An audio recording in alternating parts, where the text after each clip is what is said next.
Okay, maybe not.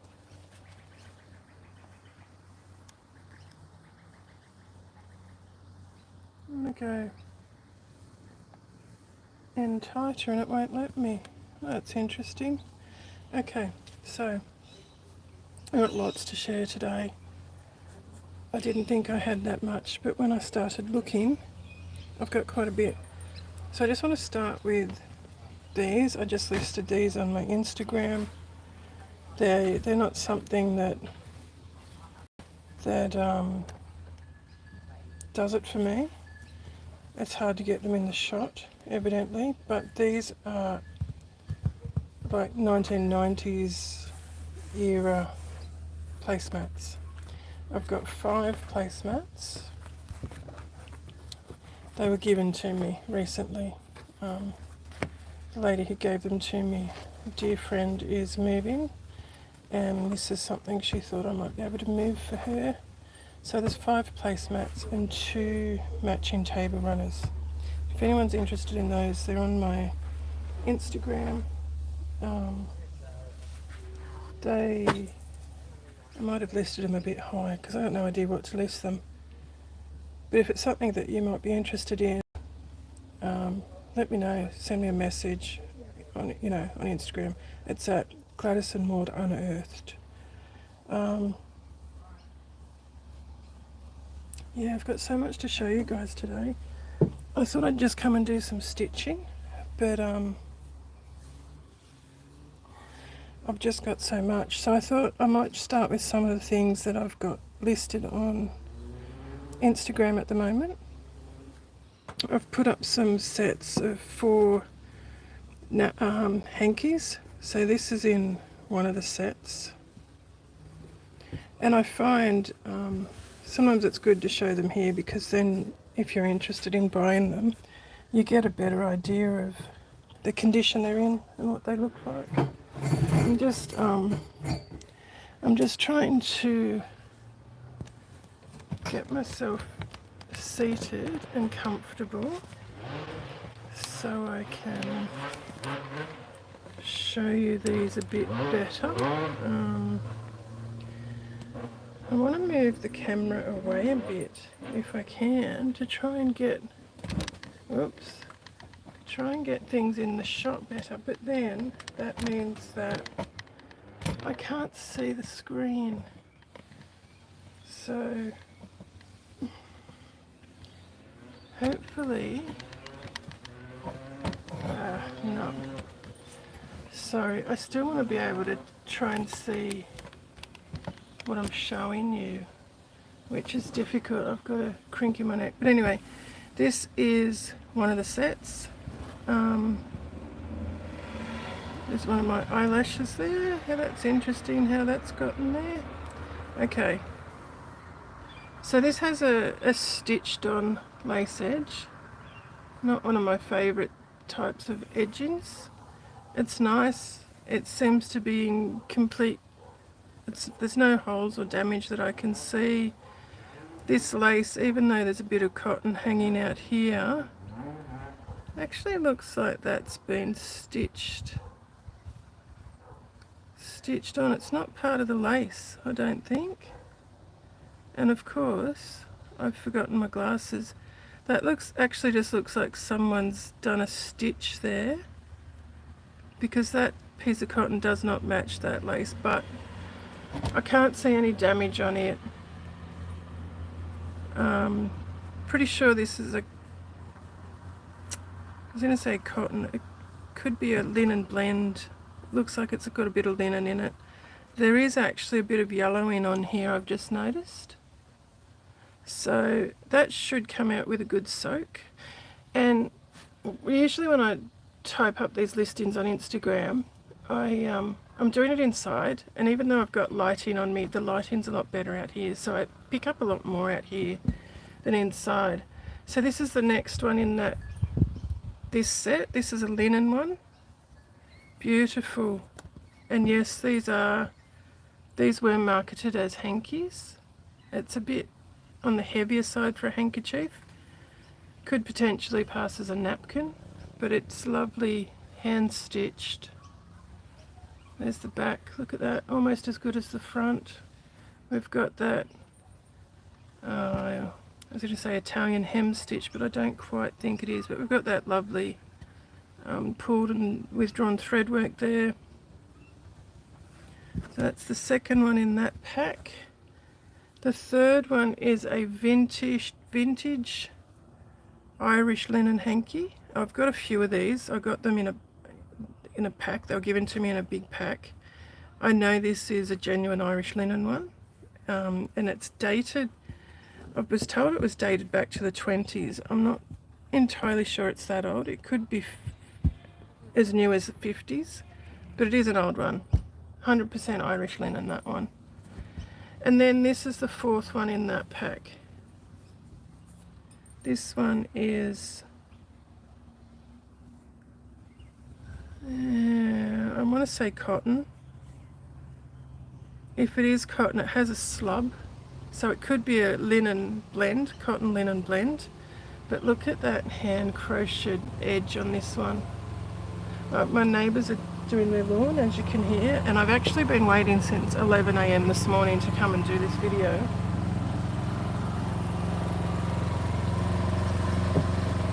But they've been doing it all day, and the next neighbours up have had the earth moving equipment out, so don't know if I'm going to be able to. I thought he was finished. I thought the front was finished. I apologise. So I'm going to try and keep talking over this, but this hanky is gorgeous. Look at this beautiful hand crocheted edge on that, and that edge is, I measured it recently, it's about 4 centimeters wide, that edge. So lovely vintage. I can't see any marks or damage on that one. No stains or anything. There's a bit of fluff that will come off. Yeah, so that could potentially be a lovely bridal hanky, that one. So that's the first pack of 4. The next one's interesting. We start with this lovely hand embroidered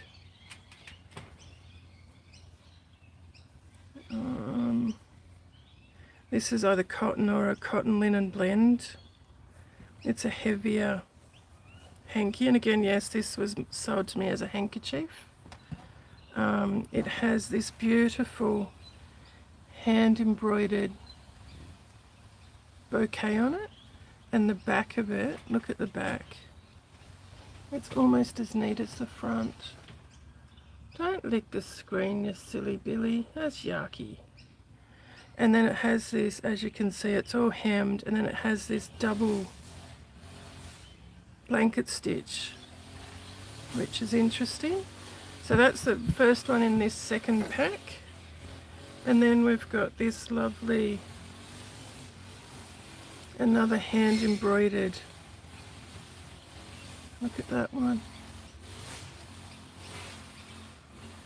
Another lovely hand embroidered, and that edge is, that hem is just gorgeous as well, very fine.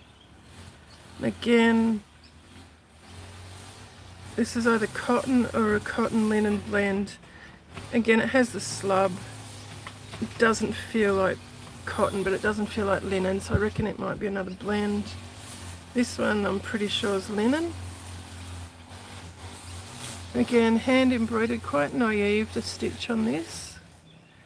The only thing with this one, some of the hems come undone. So that's an easy fix. That would just be a, you know, bit of a slip stitch to hold that back down. There's a hole, I didn't notice that one, there's a hole in this one here. And a little pinhole there.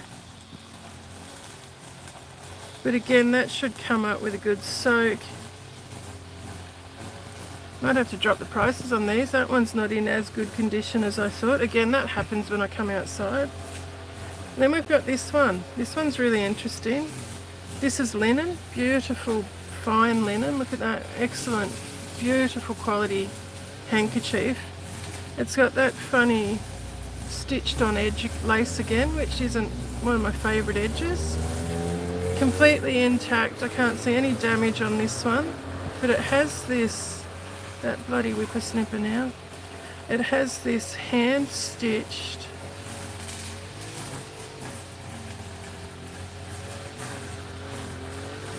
there's nanny hand embroidered on it. Chain stitch, I'd say by the look of it they've used the whole 6 strands. It's a bit chunky, but that one's the 4th one in that pack. Oh, this is frustrating with that. Next pack, this lovely vintage hanky has a beautiful, interesting, look at this, very interesting crocheted edge on it. Can't see, there's a couple of little marks there that could be, by the look, a bit of a misprint. Don't know.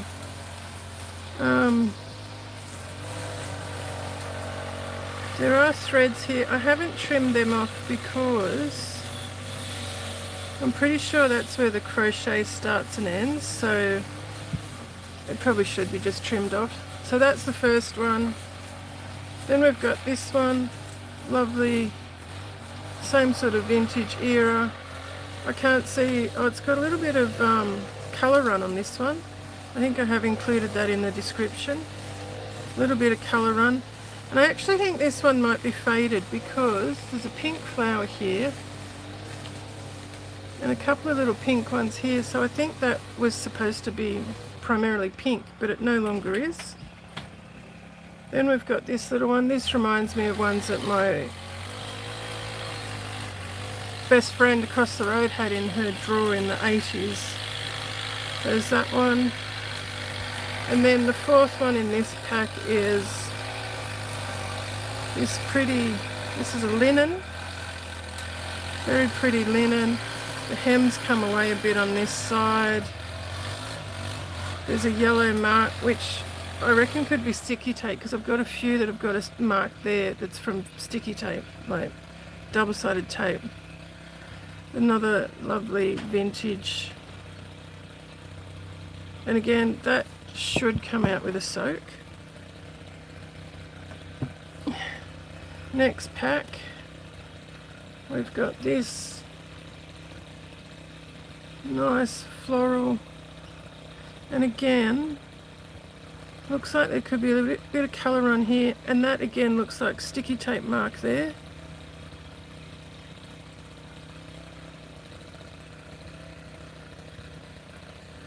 Definitely looks like sticky tape, it's the right shape. So Ald's Landy Designer Collection, I haven't heard that name, but that's the first one in this kit, this pack. This is the second one. This is, I don't know what this fabric is.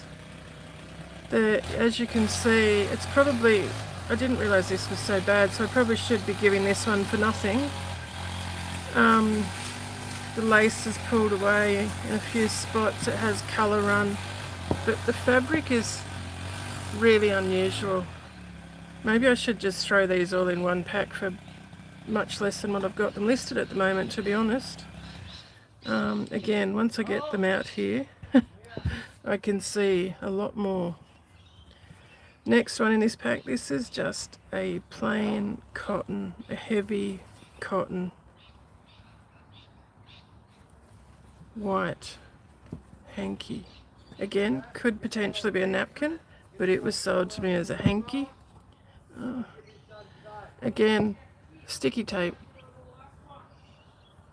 Sticky tape on this one. This is another linen, beautiful fine hanky linen with this pretty lace. Oh, goodness me. There you go. There's the next bundle. And again, now that I'm looking through them, I'm thinking I might put them all in one pack for much less than what they currently are. Oh, goodness me. Next one. This is the next pack of 4. Lovely pink vintage. Okay, this would be cotton. Reminds me of ones I had at school again. Delicate little, can't see any marks on that one. Next one, floral, again, reminds me of the ones from school. I've got a couple of these, so I believe they're probably fresh out of the pack. Can't see any marks on that one. Next one, this is, oh goodness gracious. This one is one of the ones my uncle brought back from Hong Kong many years ago. I've got a few of these.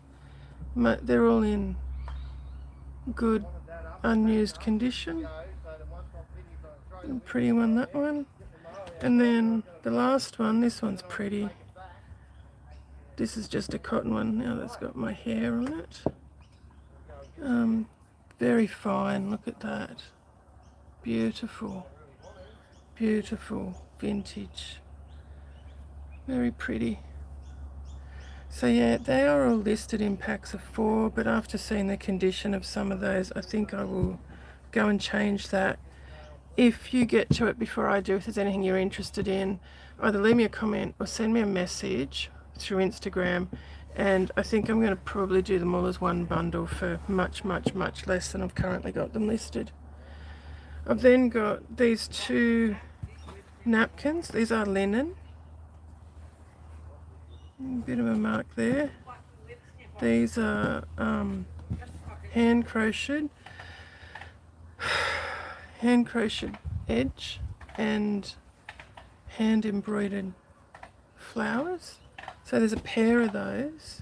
And look, I started collecting these to use as pages and pockets in needlebooks. Okay, so there's a pair of those there that are currently listed. I bought this for someone that I care about, but after some consideration, I don't think they'd actually use it. So I've listed this one. It is linen. It does have some issues. It's pulled away, the hemming is pulled here, broken. I think that's the only spot it's broken there. And there's also a bit of a pink mark on it here. But apart from that, it has an M monogrammed, which does look like it's hand embroidered. There's the back of it. So I've got that one listed separately. And again, I apologise, I have been waiting, since, I think, well, it was actually 9 o'clock when I first came out, and it's now about 3 o'clock. So what's that, 6 hours, 5 or 6 hours I've been waiting. I thought they were finished. I've got this lovely doily listed. This came in a pack that I bought recently. It's not one I think I will use anytime soon, and I really need to start destashing. I've got that much stuff here. I need to get rid of more, so I've listed this one.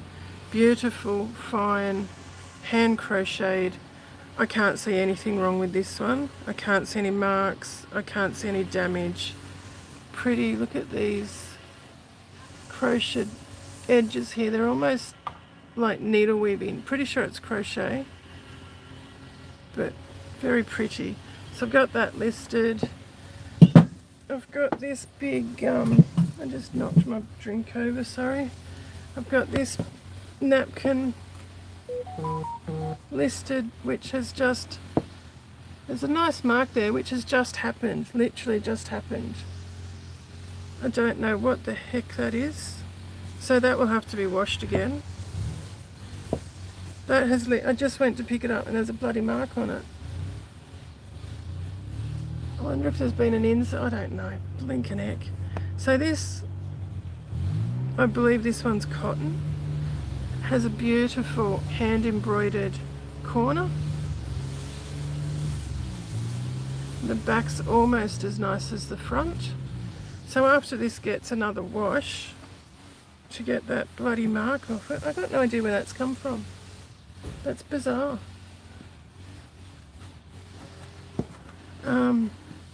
Yeah, that's another one I bought for Needlebooks. I've got this tea towel listed that I've probably got way too much on it because I don't think I want to get rid of it. I might even pull it down. It's a it's not that old because it's got this tag on it and it's Irish linen, and yeah, I really like it, so not convinced it's going to remain on the listing even though I need to get rid of stuff. I've got this Guide Dogs Australia one, and this one has some yellow into it. I reckon it will come out. I haven't washed it because it feels like it's, you know, in brand new condition, hasn't been washed or used. So I've left it in its original condition. Again, another one that I'm very hesitant to get rid of. I really like it, and I do collect tea towels. I've been collecting them for years, and I do need some new ones. And I started collecting vintage linen tea towels years ago because I like how they clean better than those silly fluffy ones. So this one's designed in Australia, 55% linen, 45% cotton, the Guide Dogs one. And yeah, another one I don't really want to get rid of. Then I've got this one. This is I believe this is linen. Now let's have a look. It's written here. I apologise, it's 100% cotton. This one has been washed. Again, another one I don't think I really want to get rid of, but I can't keep everything.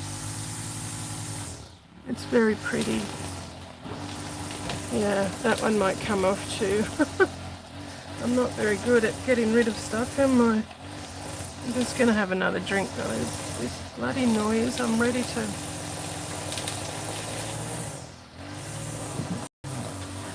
I hope you can still hear me because this is ridiculous. So next thing I've got listed,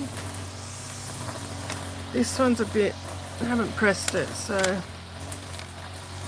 I've got these two lace, I imagine them being on the front of a top, you know, to cover the décolletage area. But I mean, you can use it for anything, really. They'd probably even work well in a needlebook or a, you know, those textile pinch pots, you could stitch it onto there. They've got these beads stitched on. This one up here is really unusual. See that one up there? It's sort of like a tiny little glass button. I assume there'd be one on this. Yeah, look, the tiny little glass button, the way it's stitched on. There's some down here too, look at that. I never noticed those before, but yeah, I'm tempted to keep one of these now just for those tiny little glass buttons. These are frosted, some of them. So yeah, these funny little lace, I've got two of those. Next is this vintage, you know, 60s, 70s, late 60s, early 70s, but I can't remember the name of this fabric. One of you might know what it's called. It's sort of, I remember my great aunt used to wear this sort of fabric a lot. So it's sort of a knit. It's knitted by the looks, but it's not heavy, and if I hold it up to the light, I can see through, especially the black bit. There's no stretch in it anywhere. It's, yeah, obviously man-made. It shimmers in the sun. And I think, I have written this down, this is listed, I think from memory it's 1.2 wide and there's about 75 centimetres of that one. So, yeah, lovely vintage, genuine vintage print, that one. Not my colours again. I often seem to find the ones that aren't my colours. Next thing is this funny little, I don't even know, it's absolutely beautifully constructed. So it's this, I need to move these, I think, guys. Let me move these out of the way.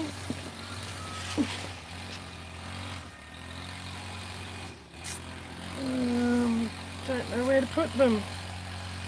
Okay, put them on the napkins. So this isn't cotton. It feels like a man-made fabric. I don't know how to explain it. Like a, I nearly said gabardine. It's not gabardine, but look how well it's made. It's got this horrid polyester lace. I don't like that, but you know, each to his own. And see how it's hemmed? It's got a rolled hem and it's all hand stitched. So look how immaculate that rolled hem is. Hand stitched, rolled hem with invisible stitch, and then that lace has been stitched on top. The stitching in these, I mean, I think they're pansies. But look at that, it's absolutely beautiful stitching. The back, look at the back. But these little blue flowers, they are perfect. So beautifully stitched. Tiny little, they actually look like satin stitch, those flowers. So yeah, that's another thing I've got, this unusual one, that one. Yeah, that one. Then I've got some vintage half aprons. I reckon this could potentially be 70s, maybe a bit earlier. This print throws me a little bit. I can't see any damage to this one, but there is some yellow in here and there, not a lot. A little bit up here. There's a mark here which looks a little bit like bleach.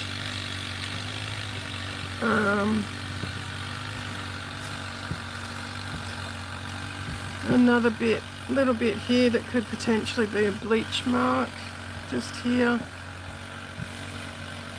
Yeah, but apart from that, the fabric's beautiful. Look at this. That's a woven cotton. Is this a handmade one? I reckon it is. See, it hasn't been overlocked, but it's been zigzag stitched on the seam. And it's interesting, they've used it all the way up to the selvage. So on the front here, I noticed it yesterday. Yeah, you can see, if you look really closely, the little dots that are in the selvage edge. So this person's really made the most out of the fabric they had. But again, yeah, these I'm finding difficult to let go of because I do collect aprons. But I have listed these because I need to clear out. I really need to clear out. and there is potentially reason for me clearing out, but I still haven't made that final decision yet, so not quite ready to make an announcement, but that's the first vintage apron I have. The next one, this one's beautiful. I want to hang on to this one.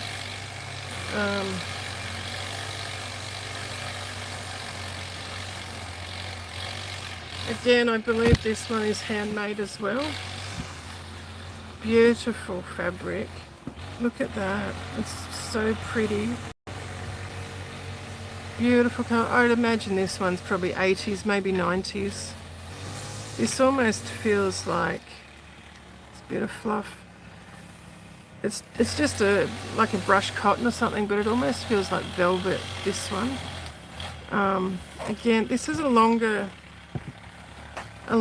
apron than most of them. Again, there's a little mark there that could potentially be bleach. I did see one above one of the pockets. Here we go. There's a mark here above the pocket, just there. These pockets go all the way to the bottom. They're nice big pockets. I can imagine wearing this to collect eggs. And then this person again has used every little bit of fabric. So that's the selvage again. I love it, absolutely love it. Beautiful apron. Again, I'm finding it very hard to I'm finding it hard to let go of all of these. I am tempted to pull them down and keep them. But yes, there's the next vintage apron that I have listed. Next one, this one is much older, and this one's been really loved, but I love the fabric, and I originally bought this one just for the fabric. It is like a bib style apron. So here's the top of it, the bib part. I don't know if you can see through the camera there. This fabric is faded. I can feel it's just a bit of a slub in the fabric, I think. So we come up to the top of the bib and it's pulled away here. I mean, these are all fixable, but I want to show you I thought I'd leave it in original condition, okay? These are fixable. The neck here, as you can see, has been folded over and hand stitched to make it the correct length for whoever wore it. This side's okay. Then we come down to the waistband and it's very worn on this side. This side's okay. We come along to the straps, the tie. That one's okay. On this side, we come along. Again, the tie's okay. Then we come down to the skirt, and I thought I saw a hole. Yep, there's a little hole here in the fabric. The pocket is very well loved. Again, easy fix to hand stitch that back together. There we go. And then the rest of it, it's worn on the bottom edge here. That bias tape's worn. That's about it. I think the rest of it's okay, and I think very easily fixable, repairable, or usable to salvage the fabric. And again, I'm very hesitant to sell this one as well. I love it. I mean, it's not a huge apron. I tried to put that one on and it's either been made for a small, delicate little lady or a child. So And then the last one, this is another beautiful one that I really don't want to part with. It has, and again, I reckon this one's probably 50s, 60s maybe. This one does have some stains. There's one here. There's a few yellowish stains. There's another one down here. There's another one here. I mean, these might soak out. So we've got this seersucker band. This is another handmade one. So the seersucker band, then the ties coming out the side. They are grubby. Again, it could potentially soak out. The end of the tie is worn, so potentially if you wanted to salvage this, I'd be just hemming the end of that tie again. The tie on the other side's pretty much the same condition.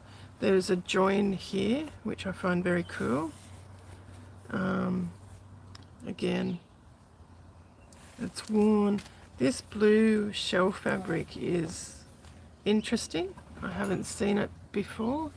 I don't know if it's picking up, but it's almost like a mesh, it's see-through. There's another yellow stain there. Yeah, don't yell please, I'm on the thing. So personally, I would have had the shell facing, this way, but I'm assuming this is all they had, so use what you've got. And then, yeah, this beautiful seersucker, beautiful colours. There's that yellow stain again. So you can see it's all handmade, it hasn't been overlocked. We've got a rolled hem on the rest of it. Yeah, again, another one that I really don't want to get rid of, but as I said, I need to start moving some stuff on. So that one is listed, available on my Instagram. Okay, the next thing that I've got available is this pictorial lace of Nottingham. Please stop yelling, for goodness sake, if it's not.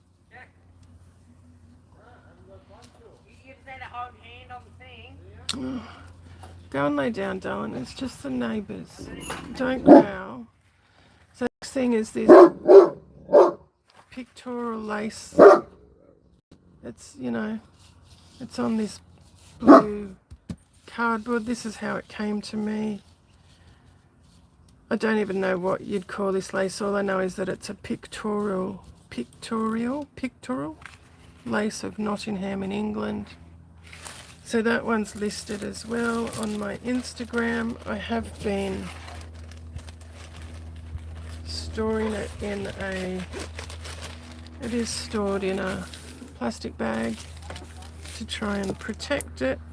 I just noticed there is a couple of little age spots down here. Then I've got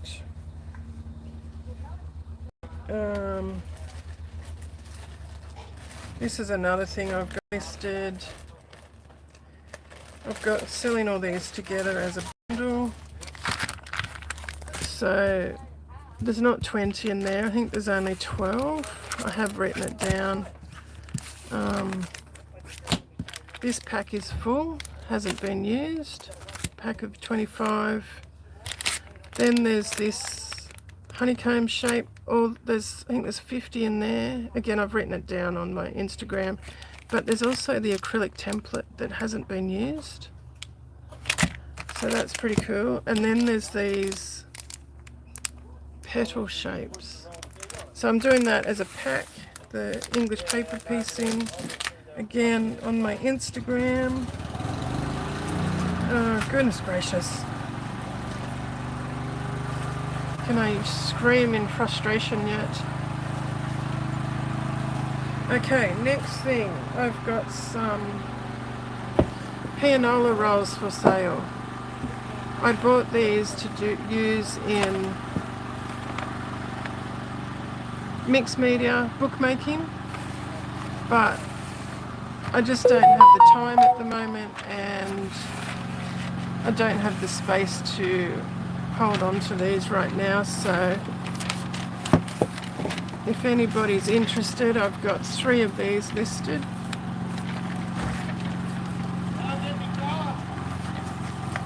Again, as I said, I originally purchased these for mixed media, to use in mixed media and bookmaking.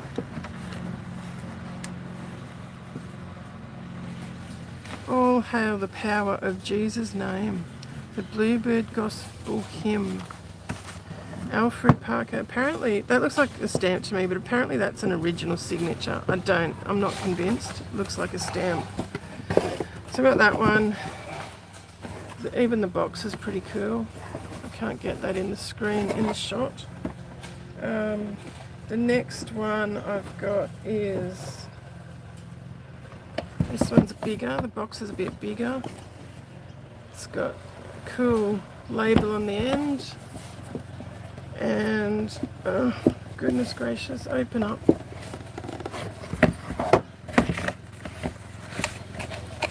This one is Roses, Chicago, Illinois. Word roll, Roses Ballad. Words by Fred Weatherly. Music by Stephen Adams. Played by Felix Arndt. 1905. There you go. It's over 100 years old. There's that signature that again I reckon looks like a stamp. So yeah, that one. Let's roll it up again.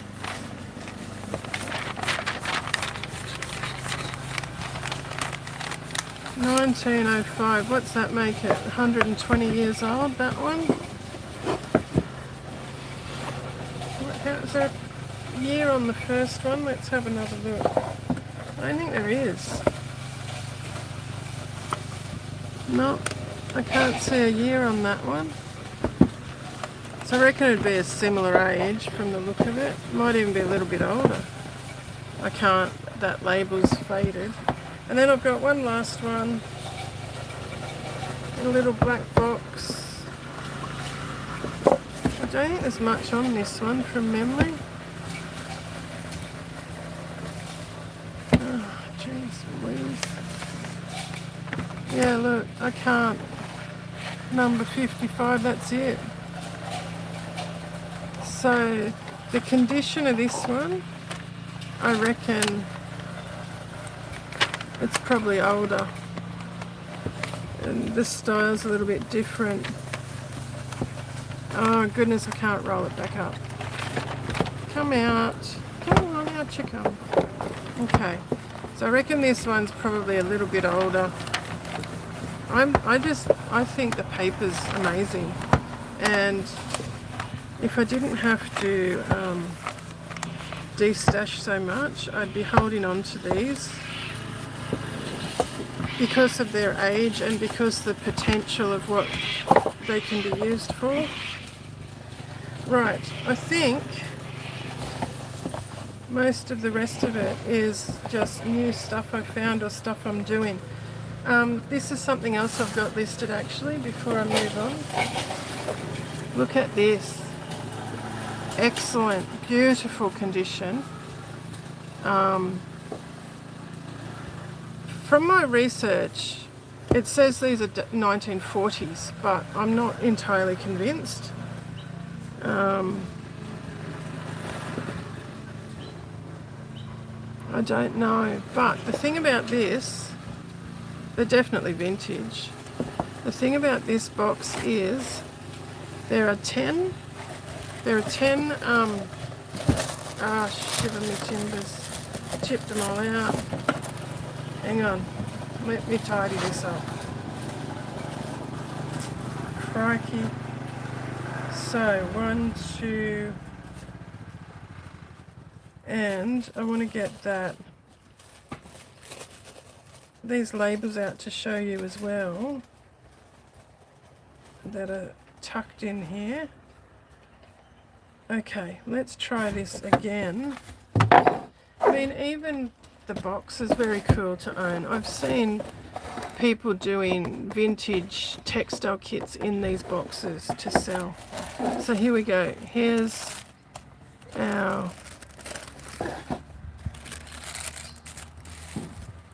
10 balls.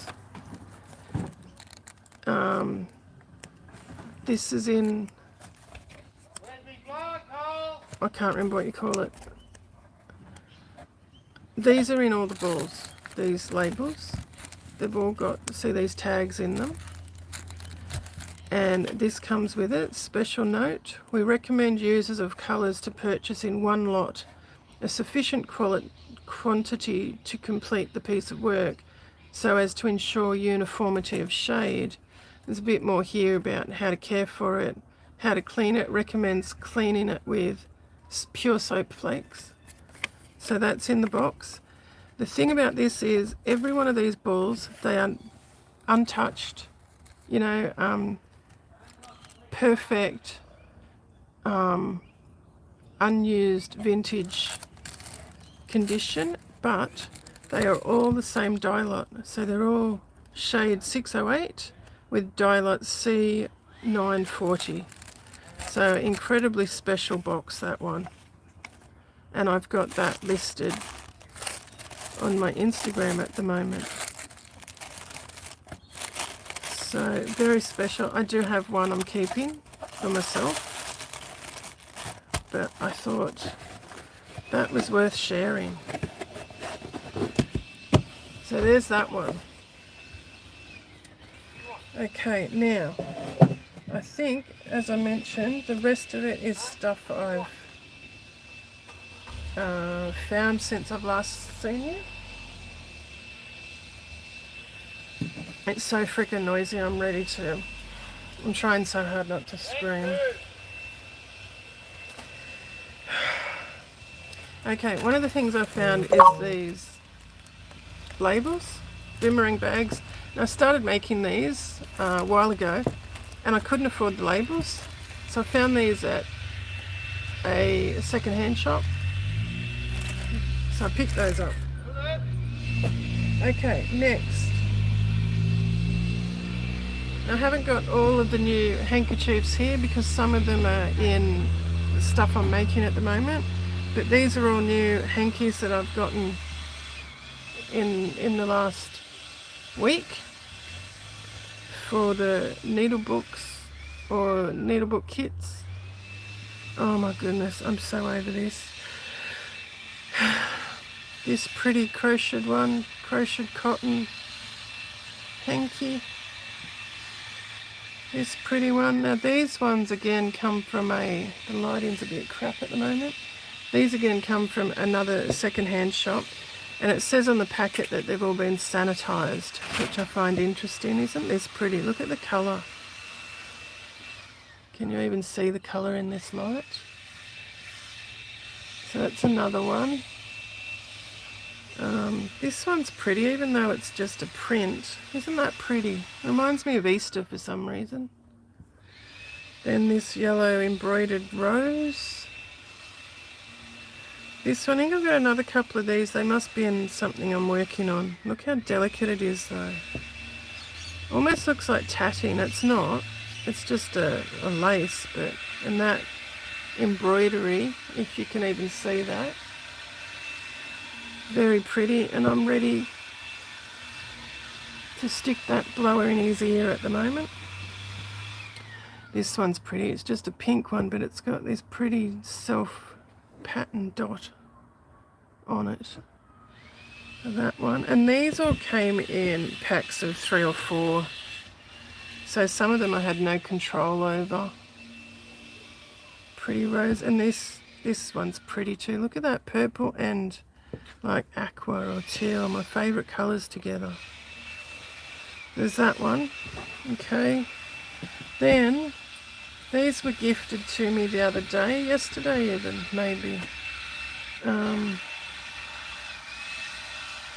I assume these are just lace samples. That looks like the front, because that's all it is. Haven't decided what to do with these yet. Feels a bit fluffy.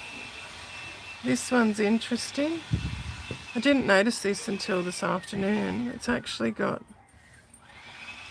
some three-dimensional leaves, which is a bit cute. That light's terrible. That noise is driving me insane. Must go that way. Hang down. This is an edge. It's another pretty one. This one's interesting. This one looks quite old to me. It probably isn't. And then looking at that now, I think that's probably the back. I don't know. You'd think that embroidery looks like the back. You'd think that would be more visible, but yeah, that's the front, the way that's embroidered. And that's velvet. That's like a gold, creamy gold velvet. So that's an interesting piece of lace, that one. Then I've got these. These were gifted as well. Look at that. Wow. The last time this person gifted me some of this lace, I put it on the front of a Needlebook. That's the front. Is that one? And then another one looks very similar. That's the back. That's the front. That one. And then these wheat. These look like they've been salvaged. I've got a few more pieces of this. Not many, but oh, that one's a bit different. That's the front. That could even be off the top of that one by the looks. Yeah, it is. That one. Another wheat ear. And then that one. So they were gifted to me yesterday. I think it was yesterday, according to the day before. I can't remember now. Friday. One day. Okay, I've got this mohair scarf. It's a grey scarf. I've had it for a few years now, but it does have a couple of small moth holes in it. There's one there. It is Galloway Glen Cree, all mohair, made in Scotland. So yeah, I've actually bought it to wear it, and I've never actually used it, so I'm thinking about listing this. It's beautiful. It feels absolutely gorgeous. So that's something, if anyone's interested in that, give me a hoy and I'll think about what I'm going to do with it. I bought this the other day, and I actually bought this for my own collection. It's a bit more than what I'd normally pay. Again, pure mohair, made in Australia. I'm guessing it's vintage. It's like a car, one of those car travel rugs. But purple's my favourite colour, and I've been trying for years to get purple rugs and purple. And it's a bit threadbare in some places, this one. But it matches my vintage chenille bedspread. So yeah, I bought myself that one. Maybe when I buy another car or I get my favourite car going, it might go in my car. I do have a car that's in storage, that's been in storage for years. We've got two actually, my son and I, that we were going to rebuild, and they're both just sitting there. Anyway, maybe one day. Okay, more things that I've acquired this week. Found this at a second-hand store on Wednesday. It's a collar, a needle woven lace collar. By the size of it, I'd say it's a child's collar. It wasn't priced, and when I went to ask how much it was, she said, oh, you can have that. So that was a bonus. These are more things I was gifted this week. I have started to pull them apart. This was a doily with pansies. You can see it's got rust on it, and the edges had started to fall apart. So I've started to deconstruct this one to use these pansies now. You see these sides here, if you can see that. I'm going to unravel those, and I tie knots in them, tie them off, you know, pull it through the crochet loop so they don't come unraveled. And then I'll weave those ends back through the crochet. So we've got a nicely finished off edge, and we can use those on our needle books or pinch pots or something. So I've got some of those, and then this is another, this was a stunning doily that was gifted to me, and it's just falling apart. So I ended up deconstructing it as well, so we can use these flowers in projects. Beautiful vintage cotton, that frickin' blower. So there's those two different ones again that I've been, some of it will need to be stitched up just to hold it together because it's quite delicate, especially that that cream coloured flower. Okay, next up, this was another thing that was gifted to me. It's been obviously been cut off something, and I've been pressing this because it was all just rolled up. Beautiful.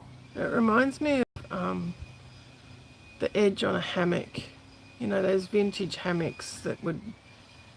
So there's about 3.5 meters there. I haven't decided yet what I'm going to do with that because it's a heavy, as you can see, it's a heavy cotton, and it's just a big circular loop, big loop.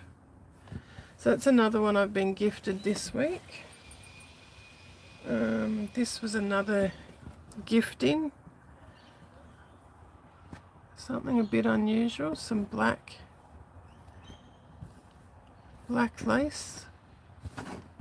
So there's only what? Didn't even measure this. I'm guessing maybe a meter. Oops, twisted. Okay, let's have a look.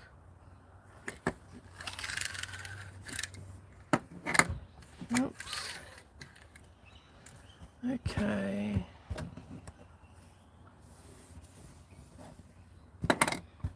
It's all twisting as I go. What are we up to? 70 centimeters. 80. Yeah, look, about 110 centimeters. So 1 point. Yeah. So there's that black one. That's a bit unusual. Might come in handy for something. Even, I mean, you can even deconstruct it and make individual lace medallions. So either that little flower or the big one. There's lots of things you can do with this. Okay, next one. This was another gift. This will go in my collection again. This is quite old. This I can tell by the quality of cotton. Look at that though. Let's get it right side facing.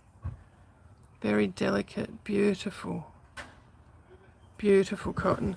So from the quality of that, I'm guessing potentially as far back as the 20s, that one. I've had others similar to that. Now this was another one. I didn't pay much for this, but I thought it might be salvageable, but now that I've washed it and pressed it, it might be more of a cut it up and use it in. There's a lot of holes in it.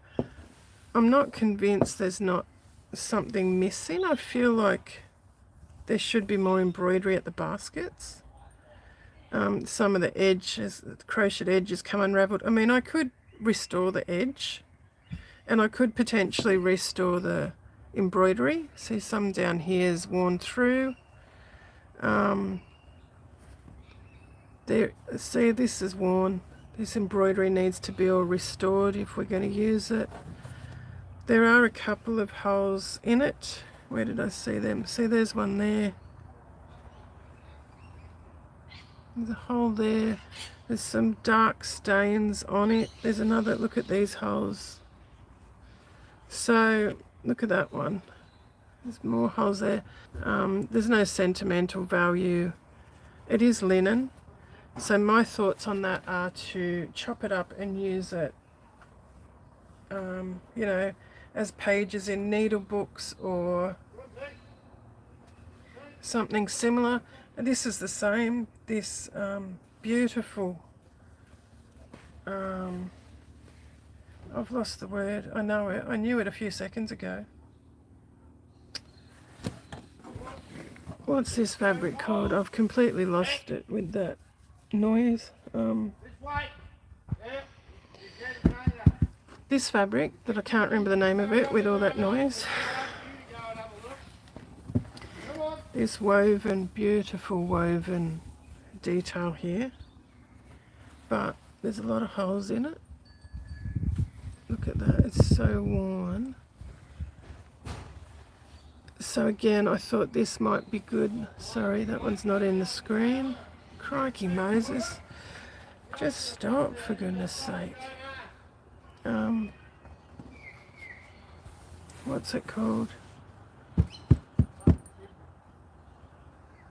I've lost the name of this, I'm sorry. I know what it is. I'm getting a bit stressed, so I can't remember the name of that fabric. But, I mean, imagine that, part of that in a needle book.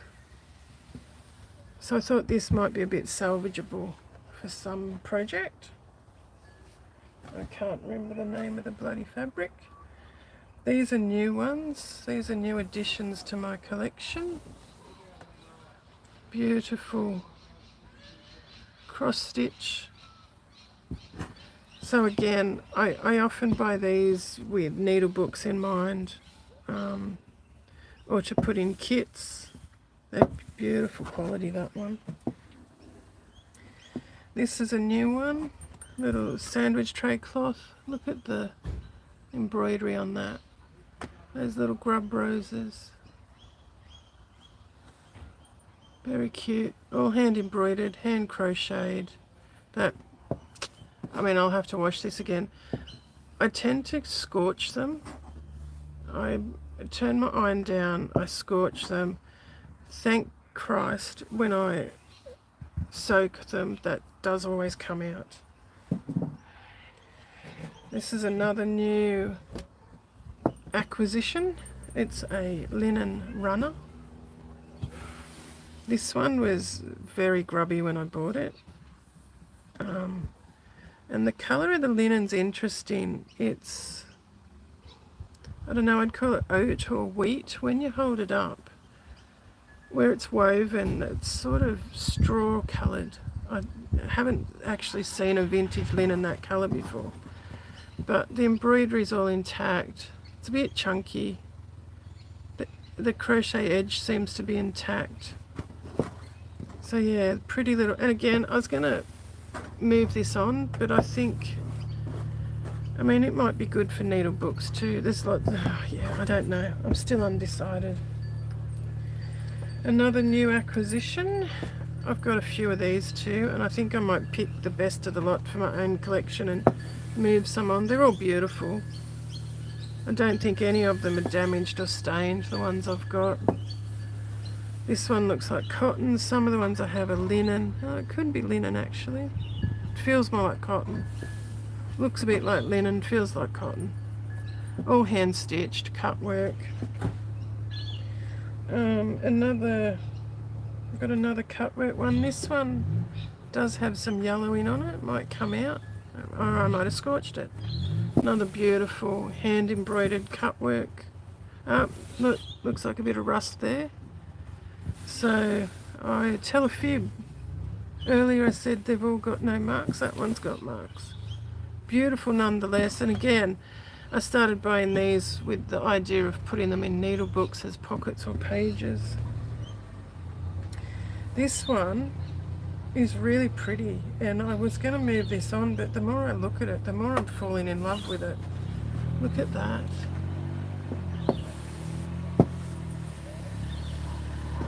Very pretty. Crinoline lady. Beautiful embroidery. Look at that bit.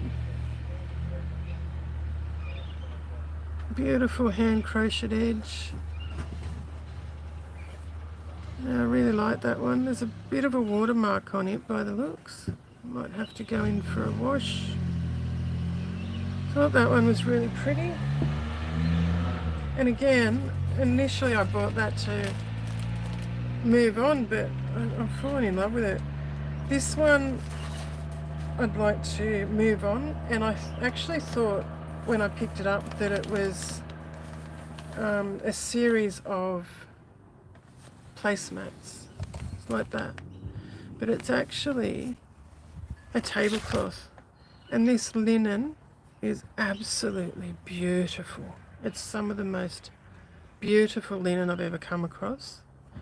It hasn't been worked, but you might have noticed it's stamped on the instructions and the fabric. It says seconds. Now, I have had this, I've gone over and over and over this. I cannot see any faults, except all I can see is, now where is it? I've got to find it. I did get a photo of it, or photos.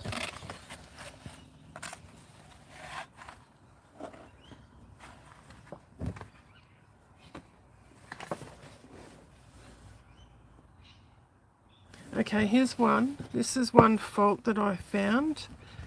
The stamp overlaps here. So there's a slight overlap here where it's been stamped. Here it runs a little bit thin on that section. Instead of having the nice consistent double line here, it runs a little thin there. And then the only other bits I could see were some spots are a little bit not as bold, but I've seen some that are much more faded. And that's all I can see. There's another bit, it's a little bit thin there. The lines come together a little bit close. Overlaps a tiny bit here. And that's it. That's the only thing I can find. There's another overlap, a bit thin here, and doesn't quite match up there, but I mean that's not going to be hard to do. And then another little overlap just there. The linen itself is immaculate. I can't find anything wrong with it. I can't find any slubs. I can't find any stains. I can't find any. So I think it's just those tiny faults on the stamp, the stamping, that has forced them to put the second stamp on it. It is very big. It's I did measure it. From memory, it's something like 1.8 meters or something square. It's quite big. But again, I'm just trying to fold it, guys. I apologize. It is some of the most stunning, beautiful linen I've ever seen. So you've got this large tablecloth to work. This is the design on it. It's got the instructions here to do that beautiful crocheted edge, and the colours here in Periluster, Semco threads, Anchor or DMC. So everything's there. Oh, except the actual threads themselves. So I have that listed on my Instagram because I actually have quite a few in my collection already. This linen is beautiful. Every time I touch it, I think, oh, that is stunning. I already have a few in my collection. I'm never going to stitch them all. And as I keep saying, I need to move some on. So that is listed on my Instagram for anyone who might like to buy a absolutely stunning piece of linen to do a tablecloth. Now that is the pattern on that's poinsettia, if you may have seen. Now obviously poinsettia can be put on the table any day of the week, but it would also make a wonderful, beautiful Christmas tablecloth. You know, imagine having the family around and bringing out that tablecloth once it's been fully worked. It's stunning. Okay, a few more acquisitions here.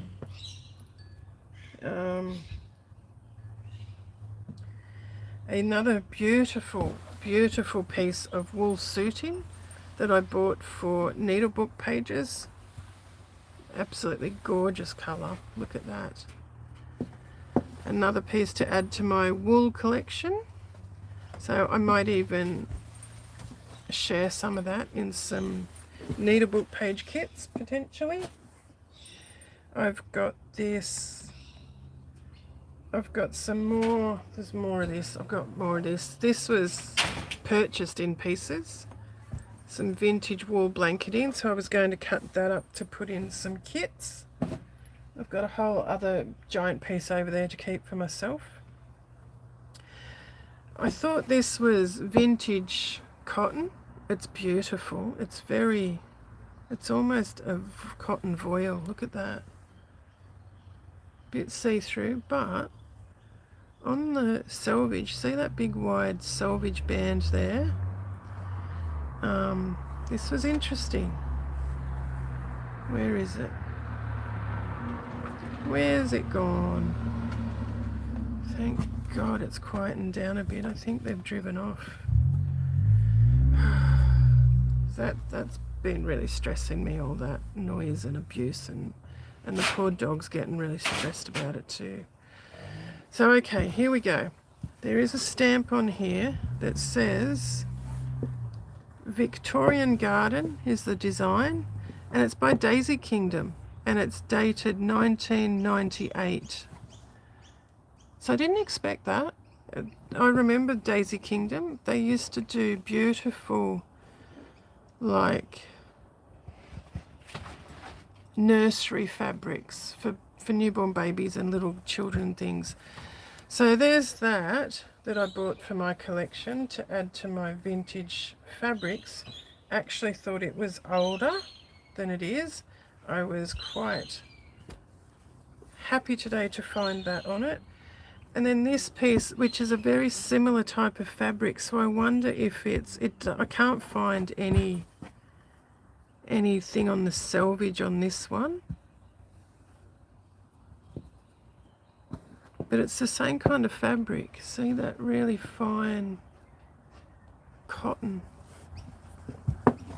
So yeah, again, I thought that was a vintage. I mean, it could be, but they're the same.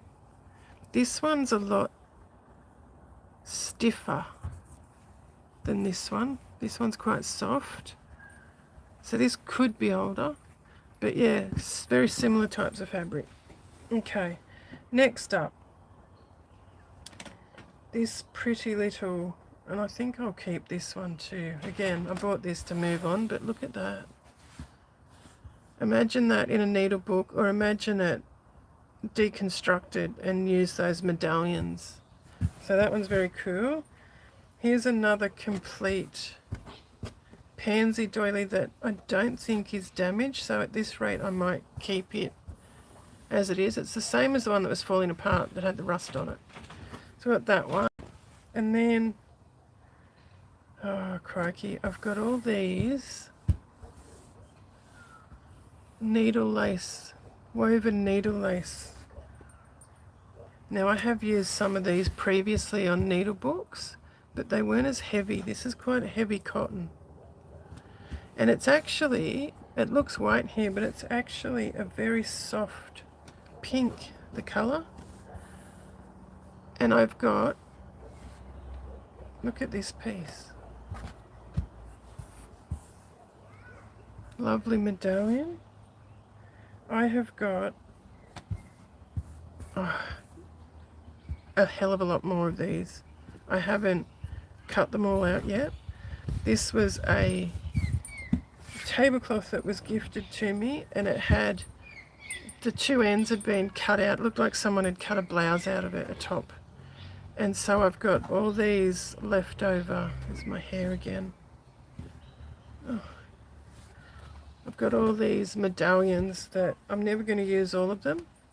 So I'd say I will add some of these to packs, or this shape I'm not sure about.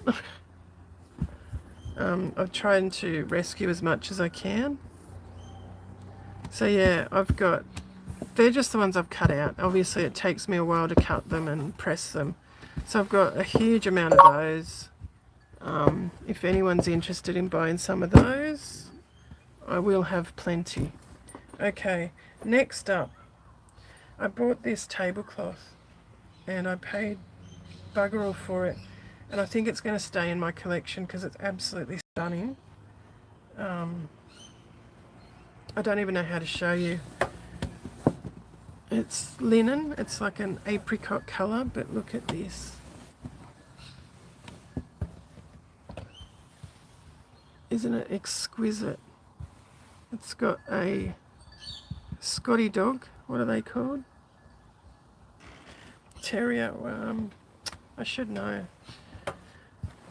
Not a Highland Terrier because Highlands are white, but yeah, he's got a scarf on, a plaid scarf, and he's in this beautiful garden of flowers. And again, it's just, it looks like it's never been used. Beautiful linen. Look at the back of it. Absolutely exquisite. It's a large tablecloth. It's actually got a little Semco tag stitched into the seam here, the hem. But it's absolutely, here's another corner. And then it's got, on one edge, it's got these, it's not on all four of them, but there's these beautiful, look at it, it's just stunning. So yes, that one will stay in my collection for now. I love it. It's quite heavy. That was purchased from another cousin. She works in a second-hand shop as well. I've got two cousins. One cousin owns one and the other cousin volunteers in one. So that's it for show and tell as far as new acquisitions go. But then I've got stuff I've been working on. So I don't think this has changed since I last showed you. I'm just taking these bits of fabric out that I found the other day. And this is my pinch pot I've been working on. I've got it turned out to do this inside out. Obviously I'm stitching that piece on there, but it needs, it's become very grotty already.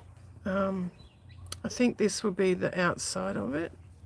I'm not sure about these diamantes I've stitched on. They don't really suit it, but yeah, that's what I've been, that's one thing I've been working on, my little pinch pot. And I have, as I mentioned last time, I've put some kits together for these. I've already cut out the wool for you, and all you've got to do is stitch the bowl together and start adding your fabrics. Okay, so that's where I'm up to with that. And then, where is it? Here's my pouch I've been using at the moment. So I've started my next needlebook, and I'm thinking this one will stay in my collection. I haven't kept any of them yet. I'm really loving this one. This is the piece of vintage cutter quilt I bought from Beck from So Be. This is the most recent piece I bought. If I go over to this side, I have, it's hard to show you the layers. So this is the quilt. I have then, on the back of it, I have basted on a piece of a vintage napkin. This is one of the ones I bought from my cousin a couple of weeks ago. So I've basted that onto the opposite side, and I left a bit of an edge. So I left about, not quite an inch, I suppose. I should show you this process as I go. Yeah, it's a little bit less than an inch. So I didn't baste it all the way around the edge. I've left just under an inch, what, maybe 2 centimeters, about 2 centimeters all the way around that I haven't basted, because then I've come along and this crocheted edge was off a, it's off a doily. I'm just trying to find it. I know I've got it here.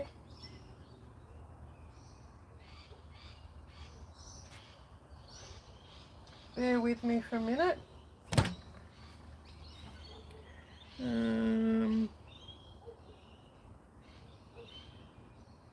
That's not it. Must be in another pile. Here it is.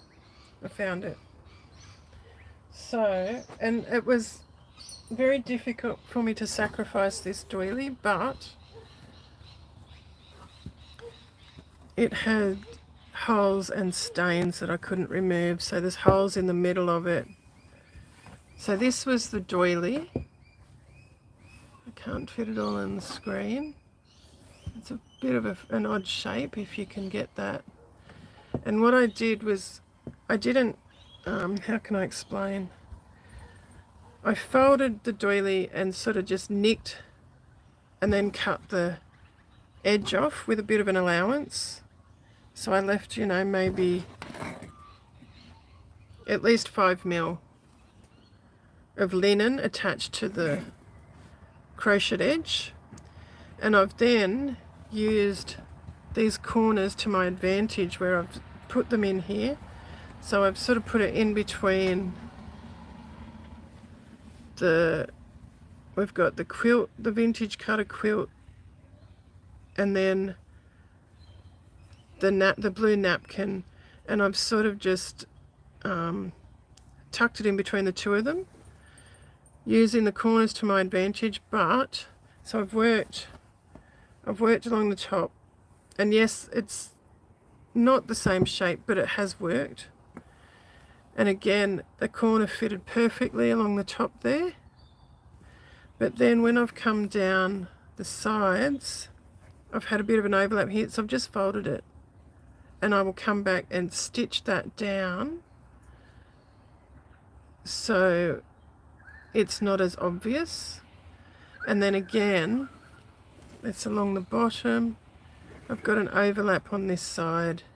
So I didn't do that in this corner because I've got a naturally made corner there and there.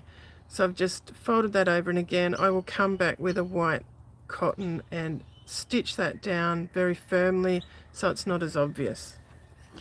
So now what I'm doing, I have drawn a line with a dissolvable, a heat, what do you call it?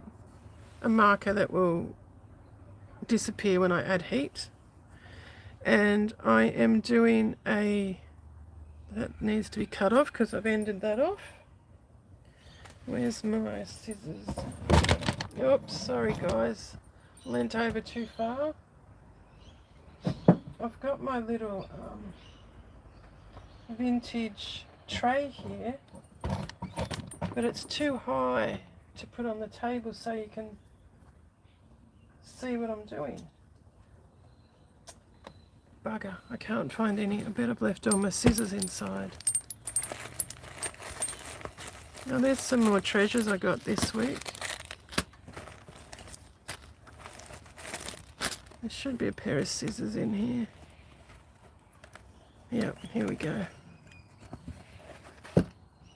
So I've threaded that back through. I'm going to cut that tail off. Make sure it hides in there, and then do some more. I had trouble with the crochet cotton I started with. The one I started with was, it's not in here, but it was heavily mercerized like this one. So it's stiffer. This is a nice soft, not as mercerized cotton. They're all crochet cottons that I use, but this one's much softer, so it sits much nicer.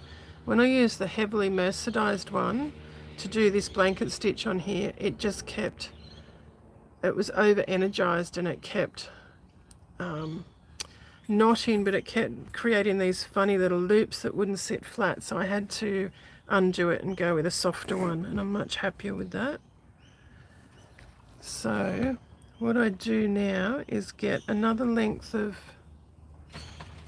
cotton, and I am bad at getting too much because the poor thread, it does fatigue, and you really shouldn't get such a long piece.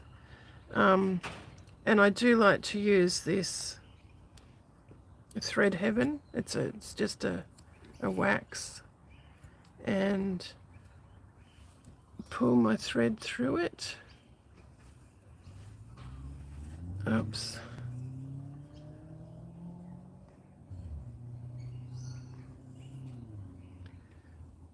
So I pull it through in one direction.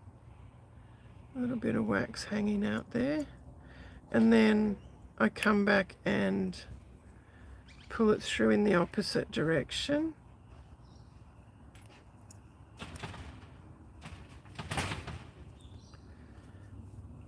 Just to make sure it's coated, and then I will thread it. Oh, that pinched. Sorry guys, that pinched my big flabby arm fat then. Okay, hopefully the light's still okay. I don't have my glasses on again. I forget them every bloody time, don't I? Okay, let's pull this through. Again, this is way too long. And then I will come, I started going from this end, but I've decided now I just bury my needle in here, because the reason I'm coming from this direction is when I do this blanket stitch over the top of it, it should secure that tail. And I will come up. Can you please stop licking that screen door? It's gross. I'll come up in this last, again I'm struggling without my glasses on, this last blanket stitch here, making sure I don't pull that all the way through. So just leave it in there. Then I'm going to do a little anchor stitch. So basically just a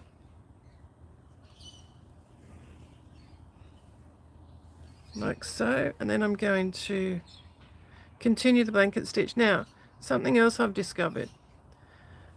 I've drawn the line here, and there's one on the other side, because if I just go in like this, I usually miss the back. So I've got to come down in here and then check that. See, it hasn't lined up. If you can see that, I've missed that line. So to try and keep a nice, neat finish on both sides. Okay, it's on the line there, it's come out on the line there, and then I don't do a proper movement, blanket stitch movement, because again, I often miss on the back side. So now I will come back this way and make sure I'm getting it where I want it. Make sure that loops around the needle so we get the blanket stitch effect. And there we go. Apart from the colour change, you can't tell that I've started the new blanket stitch.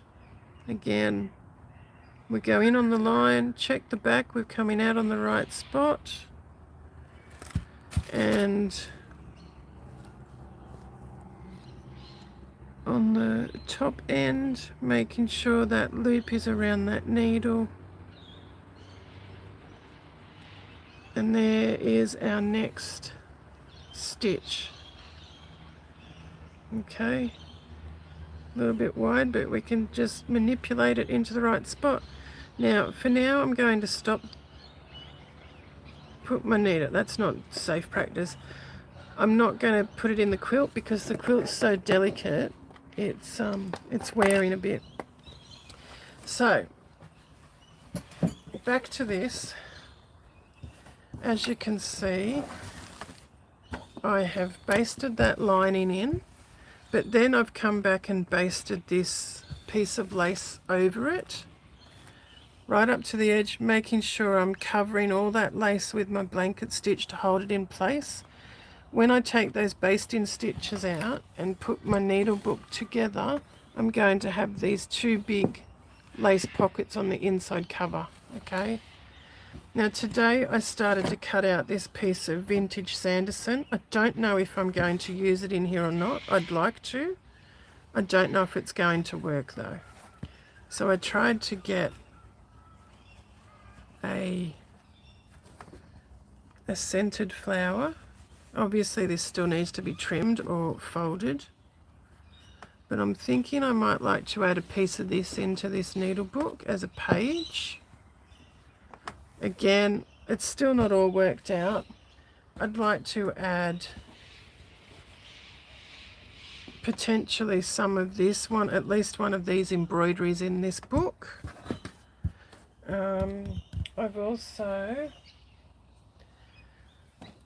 I've got this potentially to make more pockets. Don't know yet. Don't know where or how. I've got, and again, have not yet decided, but this is what I first thought I would use as my tie on this.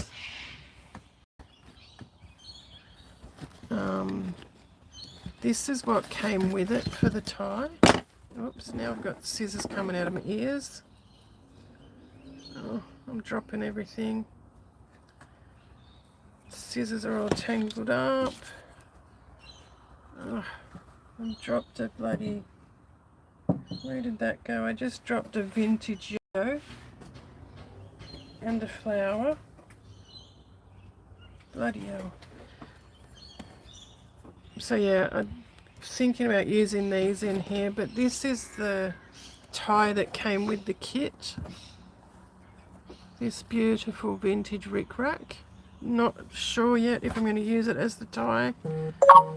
Then I thought I'd use this as my tie. And then I found in my stash, I quite like this. Then in my stash I found this crocheted, and it's not very long, but imagine this as the tie on this. Not convinced yet, but that's another option. Okay, and then I've also got bits everywhere, guys. Okay. Bugger, I just stuck a needle through my finger. Gotta do that. I don't know if I'll use this in it. I'm tempted to use some of this collar in this needle book. This is from NEIGHBOURS. Don't know how yet or if it will even go in, but there's another. I think I've shown this before. I was going to cut a piece of this as a page in here, but I've cut another piece. The piece I've actually cut, I'm not convinced it's going to work yet.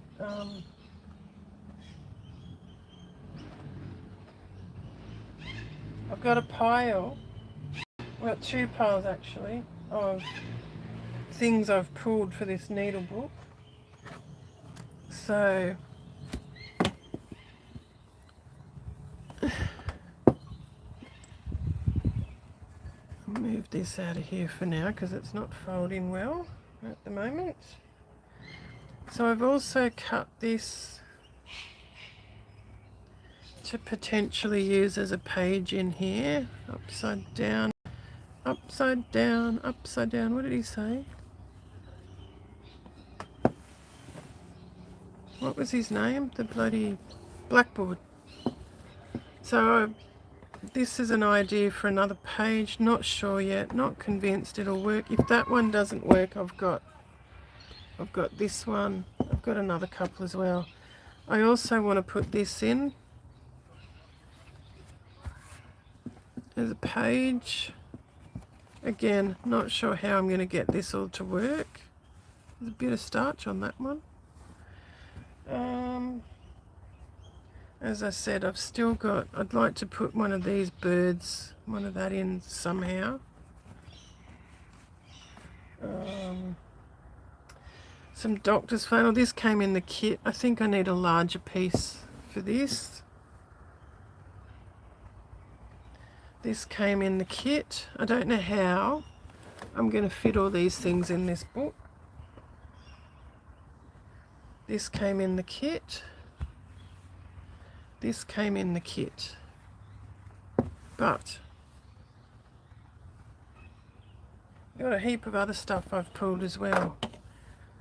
This hanky, I thought it would be good in it. This napkin, which looks like I've scorched it. This from NEIGHBOURS that I thought would make a great pocket. I've got this sandwich tray cloth that could work in it. I thought this would make a great page in it too. I've got so many things I've pulled, and how I keep tossing things out, but I've still got a lot. Then I've got a heap of hankies that could potentially work in it. That one. This blue embroidered one. This one. This is one of the first ones I pulled. Then I've got this rescued piece that I thought might be able to go in it somehow. I've got this beautiful piece of linen. But wait, there's more. This came in the kit. I've got this I thought would make a great page. Where's the front? It's hard to tell without my glasses. This came from Beck. I bought separately. I don't know whether to use that in it. I don't want to use it all in it because they're very precious to me. I've got this I bought off my cousin. I think it's a compact case. I thought that would make a great pocket. And then more beautiful hankies that could work. Obviously I'm not going to put all these hankies in. I just can't decide which one to use.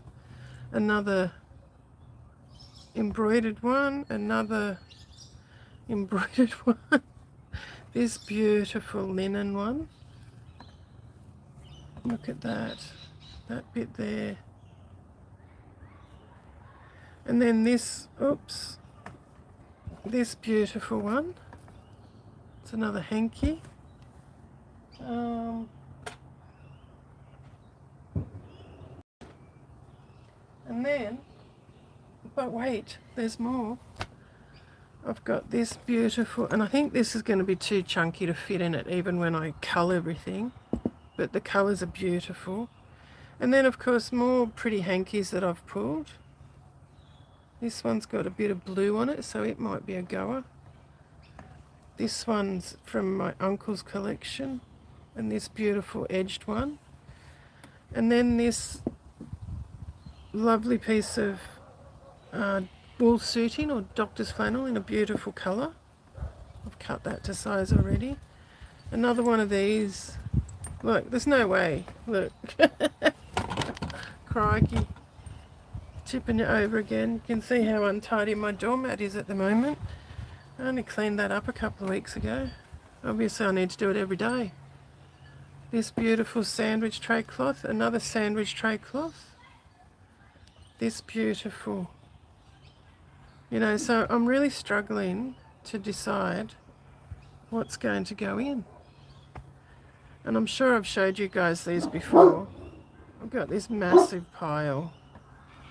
And they'll all work, really. This beautiful vintage fabric that was an apron. Can you please stop yelling? I mean, this beautiful embroidery. Stop it, please. Go and lay down.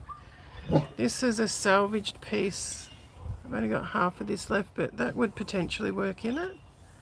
This is beautiful. I think this is not quite the right colour, but imagine that as a page. And this, another sandwich tray cloth. I pulled this because it matches the, gee, that's, I can see some yellowing on that out here. I can't see it inside.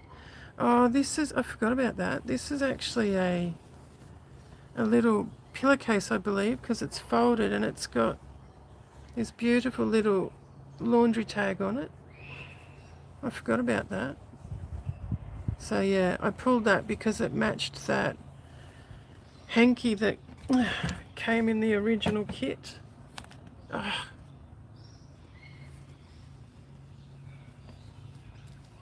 But I don't know if I want to chop it up. This sort of matches too. A little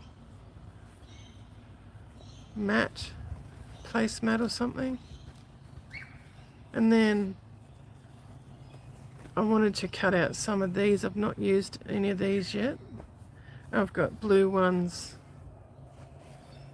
and little ones on the napkin that match that. Oh no, match. There's another tablecloth here. Here it is. So they're all from that set. Bloody dog goobers that get flicked everywhere. And then this is a bit of salvage tablecloth that I used in the last needlebook I did. And that, so all these will work in this needlebook, but it's trying to decide what I'm going to actually use. That is my biggest issue.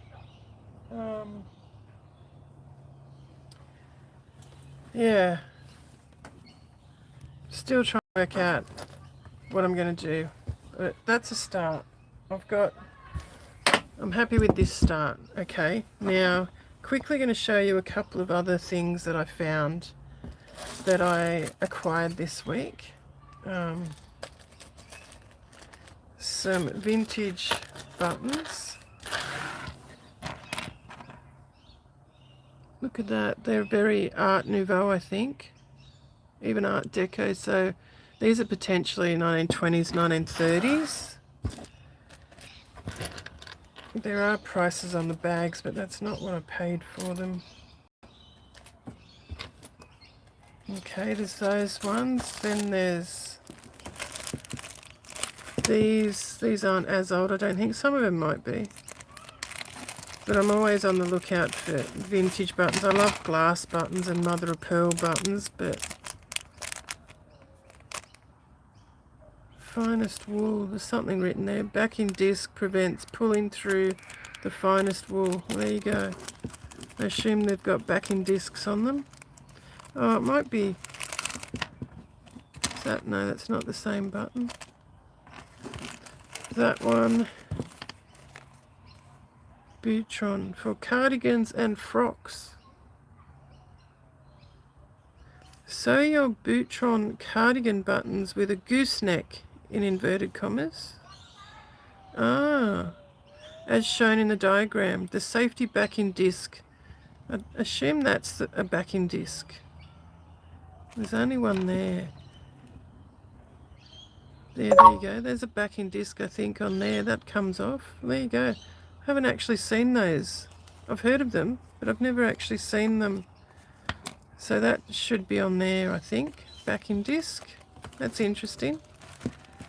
So out of that, all those buttons, there's only, looks like there's only 2 backing discs. No, I thought that might have been a backing disc. So there we go. There's some of those.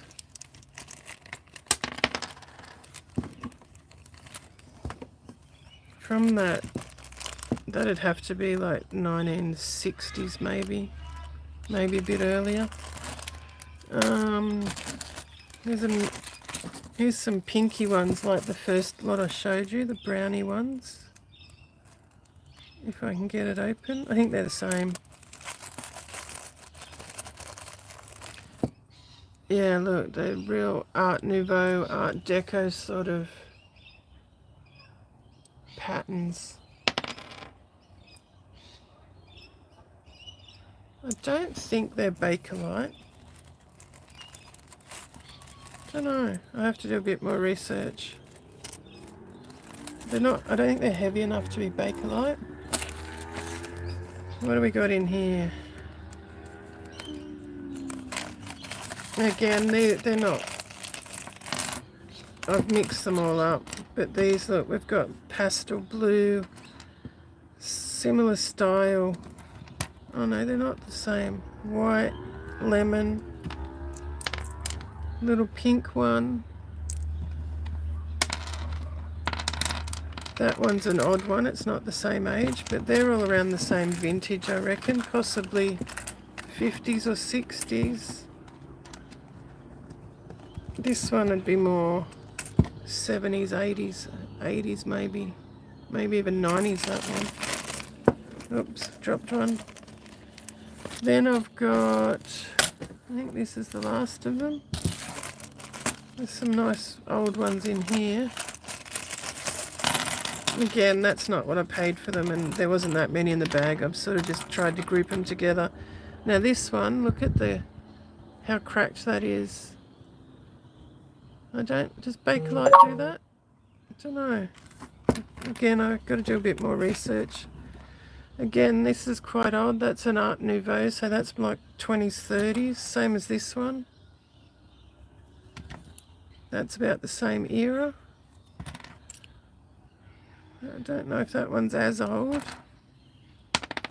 Oops, that's a cute little green flower on a bit of a shank. I thought that'd be good on a needle book.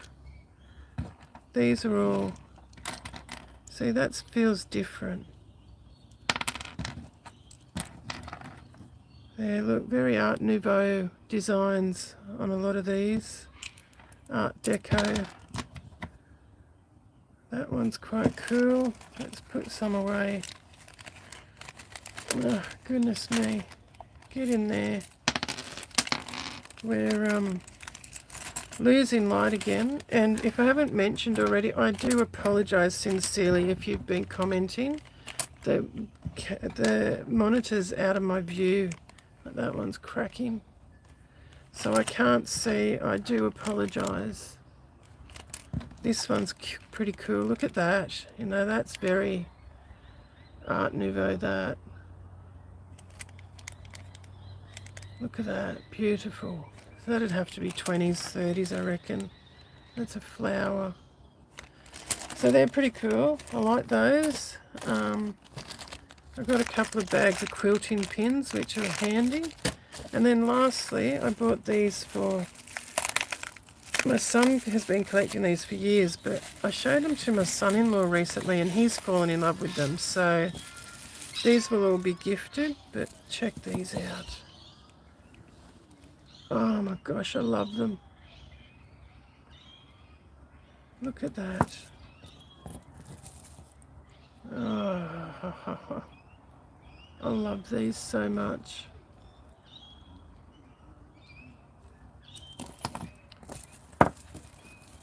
Look at the colour of that one. I don't know if they're in focus, I can't see. I apologise if they're not. And then these, I love these ones.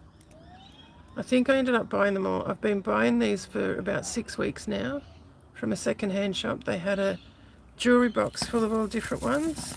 And the first day I think I bought 2, and then 2 weeks later I went back and bought another 2 or 3, and then the other day I went back and I only picked up 2, and then I thought, bugger it, I'm going to get all of them because I love them and I know my people will love them.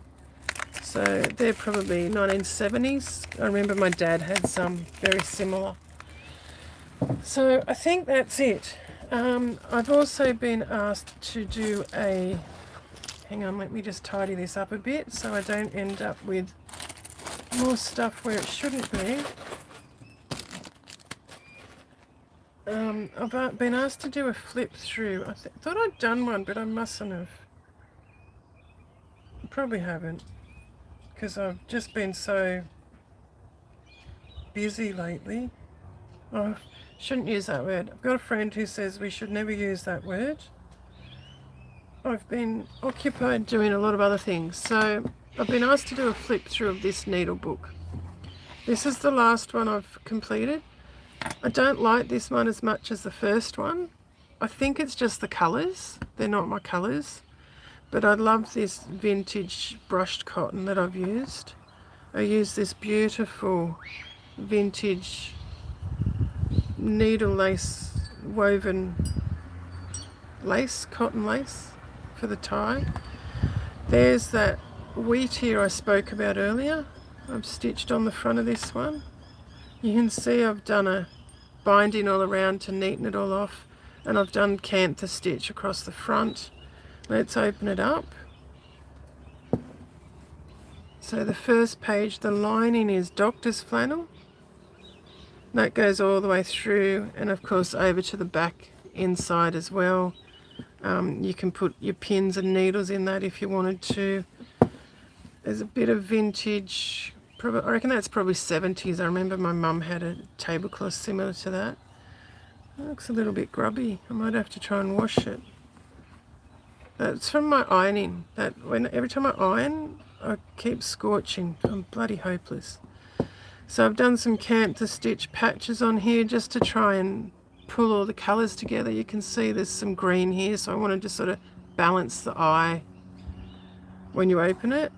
You'll notice this plaited cotton here. When we pull on that, there is a needle threader that I've added, and I put that on the thread so you can't lose it, because I always lose them. So there's that. I have hand dyed this vintage cotton, part of an old tablecloth. The tablecloth it was falling apart, so I've got all different colours I've done. I very deliberately tried to get that mottled effect. So we open this up, and I've come unravelled. I think you guys have been dropping out. I just had it flash up. So I don't know how much you're actually seeing. The next page is part of that salvaged linen embroidered tablecloth I showed you earlier. It's got the crochet edge down here.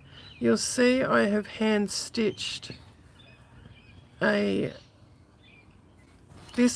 green cotton that I've stitched this on. This is a piece of green wool felt that I've stitched on here for your pins and needles. There's three, where's that one gone? There's 3 needles I've put in here, and this beautiful decorative pin, and this one has an iron on it. So that's included in the Needlebook if you were to purchase it.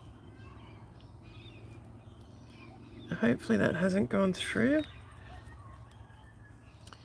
And I have also added, as you can see, a little hexagon that I've fussy cut with a strawberry. And then I thought it would be nice to stitch that green running stitch around it, but I'm not sure I like that now. Again, I'm just trying to pull all the colours together and balance it. Let's turn that page over. This rough edge here was very deliberate. That's the edge of the doctor's flannel that I used. Turn that page. This is all doctor's flannel as the backing, so you can stick your pins and needles in there. I've done a blanket stitch in that variegated hand-dyed green. And then we can open this there's a little vintage mother of pearl button, and I've done a little needle woven, I can't grab it, a needle woven tab to hold in your vintage, your reproduction, they're new reproduction little stalk embroidery scissors. They got a little sheath on them, so they just fit in this little pocket. And again, let's do up this button so they don't fall out. It's a little bit fiddly. I don't remember having this much trouble before. So there we go. That'll hold those scissors in there. And we've got this vintage cross stitch pocket, and then I've hand stitched this vintage cotton lace. Next page, let's straighten that out a bit. Next page is a vintage cotton hanky, and I have crocheted an edge on that with a variegated cotton. I've then hand stitched these tiny little fussy cut hexagons. Now the ones on the outside here are petite pan, and this center one is a vintage cotton from the 70s. Let's turn this page over. And this is one of the vintage hankies from my uncle's collection that he brought back from China. And again, I have folded this hanky so that this creates a pocket, so you can store your needles or your, tape measure, whatever, in this pocket. Again, I've carefully hand stitched all that so you get a double crochet edge there. This is a piece of wool felt. It felt too plain to me, so I've added this vintage broderie cotton lace on that edge there. And then I was able to fold over this piece and do like a blind hem. But this top piece, I didn't have enough lace, so I've used this vintage 1950s cotton print. And again, I use that to pull all those colours together. And you can put all your pins and needles and whatnot in there. Turn the page over, and we've got this beautiful vintage cotton doily in the centre. And again, I've ironed it so it's scorched. Stupid me. There's our wool felt. Now we turn up the page, and I have very carefully, you can see I haven't come through this side, but I've managed to blanket stitch all the way around this piece of vintage doily to create a little pocket. I've stuck in some little gold-headed pins in there to show you that it's wool felt. We've then got the other part of that hanky that I've crocheted. Another pocket. We turn the page, and we've got, again, I have blanket stitched this edge. I've done a blind seam stitch down this side, and again on this side, and used that part of that vintage doily to make another little pocket. This was salvaged. The poor thing had holes in it, so I was able to salvage part of that. And because the hanky was a bit too big, I've managed to, instead of cutting that off or hiding it, I decided to turn it into a page. Added these beautiful vintage yo-yos. They were from Beck. I believe they are feed sack from the 20s or 30s. They're beautiful textiles. And then on the other side, because it was so plain, I've added this part of this salvaged linen doily on here, so we didn't have a plain page. Again, doctor's flannel. Unfortunately, I wasn't able to hide that part of the, it's actually got the green blanket stitch all the way around, and I then decided to add the yellow, what are they called? The puffy things, and it didn't quite hide it all there, so I've tried to make a bit of a feature, but yeah, anyway. Vintage 1950s cotton, I've made a folded hexagon, and I put a little bit of vintage lace on that center. We turn it over, and we've got vintage linen again, the other part of that tablecloth that was salvaged. And then we've got the other part of the hand-dyed tablecloth, and I've put this, I didn't want this to come unravelled at this edge, so I've folded a piece of fabric over here and blanket stitched it to secure it all, and then I've made that into a feature where I've stitched another piece of lace, and then from the center of that there was a nice little round hole in the center of the lace, so I decided to use that as well as a feature, and I've added this needle woven loop, and then added this little, like a zipper pull that you can use on anything you wish, and it's sunflowers, which I thought matched well with the embroidered flowers and the colours. So that's on that little loop there, and then we turn over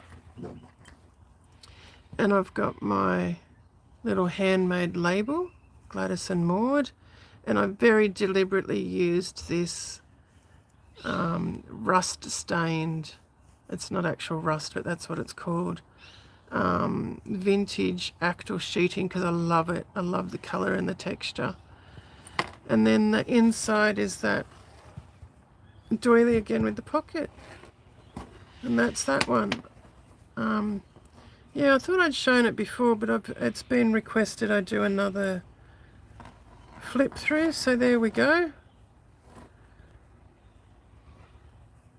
And I'm a bit frustrated with the yellowing in there that wasn't there. That seems to be getting worse as it ages. And again, that 1950s vintage cotton on the end of that, so it doesn't come unravelled again. So that's that one. That is for sale. As I said, I don't think it's as nice as the first one I've done. The first one sold very quickly. Thank you so much, Kathleen. And I'm so glad you love it. That was really hard for me to part with, that first one. It was vintage cut a quilt from Beck's again. The one I'm doing now, I think I will keep this one because I haven't kept any, and I do like this one. But we'll see how we go. We'll see how it finishes up. I do have another couple of pieces of cut a quilt I've bought from Beck. They are smaller. See the difference in size here. So this one, after I showed you all those things I've pulled, I also want to make a zippered pouch to put in this. So I don't know how I'm going to fit it all in. Yeah. So that's that, but this is where I'm up to. So even though I don't have my glasses on, which makes this a bit more difficult, especially in this poor light now. It's getting late. Let's see if I can see what time it is. It'd have to be nearly 5 o'clock, I reckon. I started at 3 o'clock. It is, it's 5 o'clock on the dot. We've been going for 2 hours. I think I'm blocking the light now that I've stood up, aren't I? Make sure that's all in the right spot. So, as you've probably guessed by now, I'm going to do this blue blanket stitch all the way around here, all the way around here, all the way around here. Now that is the main purpose for this blanket stitch, is to hold all these layers together and to hold this crocheted edge in. So it's also holding this vintage napkin that I've put in as the liner, this strip of vintage lace. This lace is incredibly delicate. I've basted it all down so it doesn't get caught while I'm working it. Yeah, holding this crocheted lace in, and the cut a quilt, the layers of the cut a quilt. So that will hold that all together. It doesn't even fit in the screen, does it? I was thinking, I'm not sure, let me know what you think. Now hopefully I don't knock you again, because this is all... My thought at the moment, and it will probably change, is I thought I might put that as my first page. And then when it opens up, I think I'm going to have to remove that. I don't like, I mean, it's at the top, it's just sort of out there. And I don't think it can be very practical at the top there, unless I've got too much starch on this one. Got a bit heavy with the starch this time. I do use vintage starch from 1950. I mix it up, put it in a spray bottle, and yeah. I wonder if this will work. I could potentially add this, stitch that into that, and make that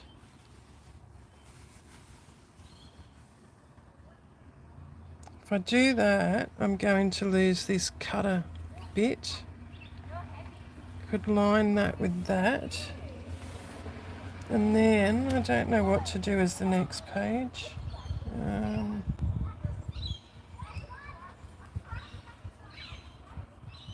I don't think that works. I think I need something plain to put that against.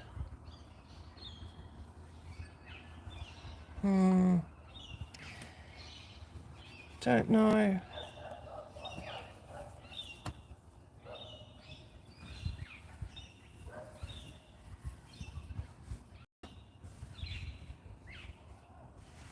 I'm not sure about that either. This lace is a lot softer. And then the other thing, if I do a lace page, do I cut around it like I have with this one? And I'm not sure I like this. See how I've cut around it like that, or do I cut it square and on these raw edges put a binding on there? I don't know. Decisions. The other thing that I'm thinking, instead of doing double pages all the way through, do I do a half page of lace and then sort of cut that but attach something else to that side, so I've got more variety? I don't know. I can't. This is what I hate. I'm so indecisive when it comes to these things.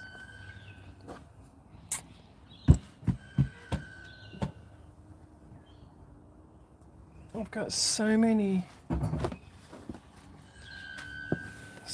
things I can use. I think with this, if I use this, I think I will be appliquing, like fussy cutting this somehow and appliquing that onto something, even potentially on the edge of a piece of doctor's flannel. Oh, you can't see that now. So, fussy cut that onto a piece of doctor's flannel as a page. That might work actually. And again, as I've mentioned, I think I need a larger piece of doctor's flannel. This came in the kit and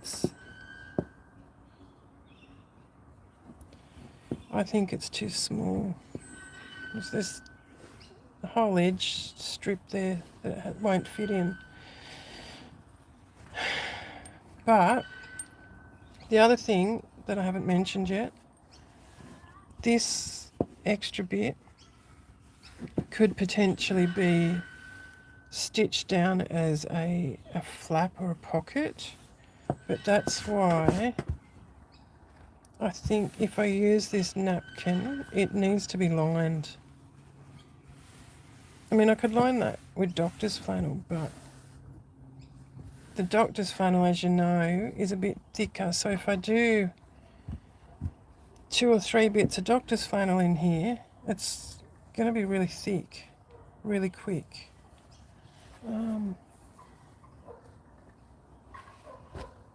Could also do, it's the wrong colour to line it with. I just pulled this wool suiting page.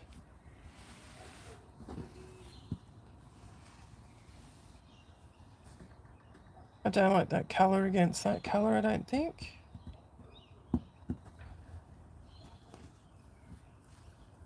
I don't want to introduce any more, so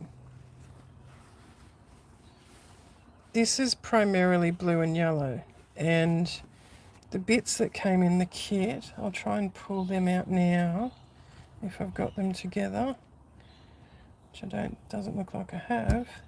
The pieces that came in the kit were primarily blue and yellow. Of course, I forgot to turn off my notifications. So this doctor's flannel came in the kit. This didn't. This napkin didn't. This came in the kit. This came in the kit. Where's that other bit?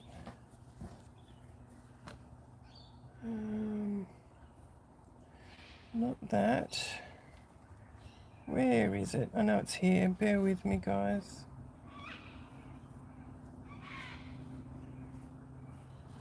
Here it is. This came in the kit. So we've got mainly blue and yellow, as you can see.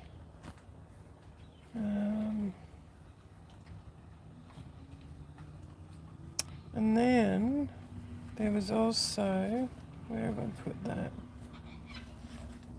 Oh, this came in the kit.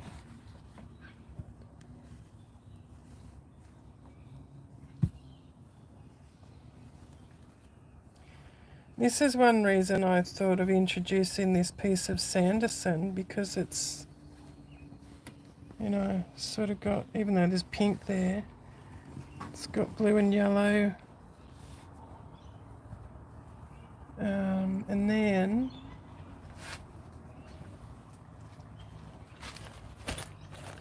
of course this came in the kit, and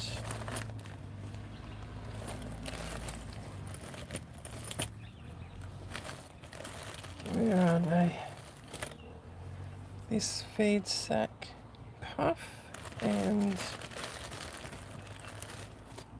this one.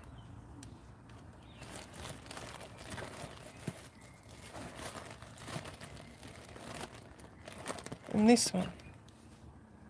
So they all cut, that was pretty much the kit. The cutter quilt that I've got in the front, and the doctor's flannel, this hanky or napkin, this sandwich tray cloth, this doily, the rickrack, the puffs. I think that was it. That was not in the original kit. Oh, that, of course, that blue doily there. So yeah, this bit of Sanderson, I'm still not sure. I'm kicking myself now for cutting it. Oh, this came in the kit too. These vintage laundry tags, I love these. I'd like to buy some boxes of those. I just love them. I can imagine using them in bookmaking as well, little journals. So that's where I'm at. I think the amount of times I have worked through all these pieces I've pulled and have been incredibly indecisive. So I love this piece, but I think it's too thick to put in. It's vintage wool blanket in. By the time I fold it, it's quite chunky monkey, look at that. But I like it. And then remembering, I'd still like to make a textile collaged zippered pouch to put in it as part of it as well. So how the heck I'm going to pull this off, I don't know. But let me know, I'd love to know what you think. Should I try and use all the pieces that came in the kit? The last one I don't think I did. I don't think I used all of them. Should I put a lace page in? Whether this one or this lace, or I've got another one or two I could use as well. Let me know about the lace. Should I try and get this piece of vintage blanketing in, or should I just use the wool suiting, which isn't quite the correct colour, but it'll work? Or should I just stick with a doctor's flannel? What do you think about the vintage Sanderson? Should I try and incorporate it?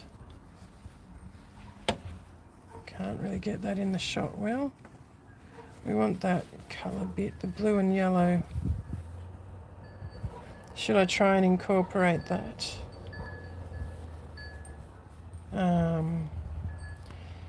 Should I think I will, even though there's a bit of pink. I think I'd still like to put one of these on a piece of doctor's flannel as part of it. Having trouble getting it all in the screen now. I've got so many bits here I've pulled.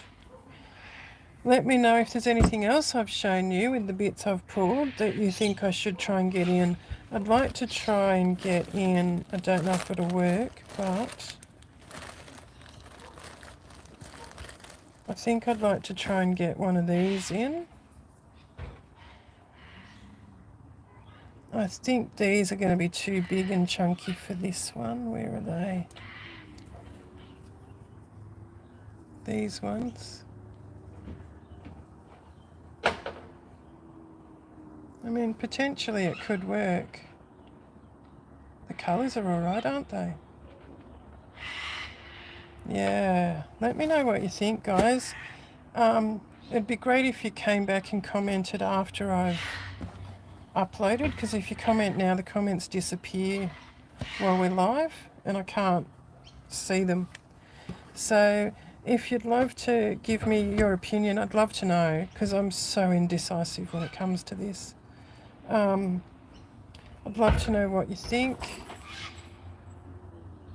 It'd be great if you came back after it was uploaded, and I'm just cleaning up a bit, and let me know. I found this on the ground the other day and thought, what on earth is that? It's come off my little, this is from my ex-mother-in-law, I believe. I have to glue it back on.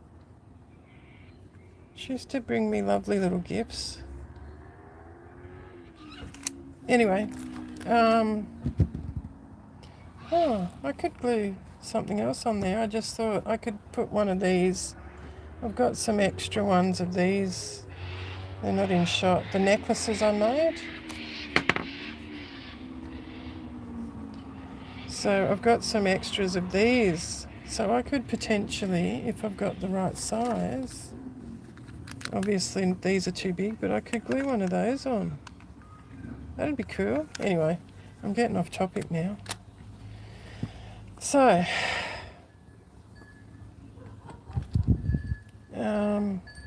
yeah. Like I said, I've got so many bits I could put in here.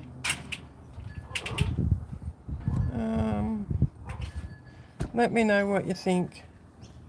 I'd love to know. If there's anything I've shown that you think should go in, anything you think I should leave out.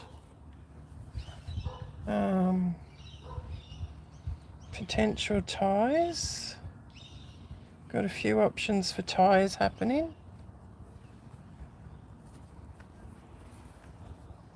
Yeah. I'm looking at this crocheted piece trying to work out which is the front and which is the back now. Another potential tie.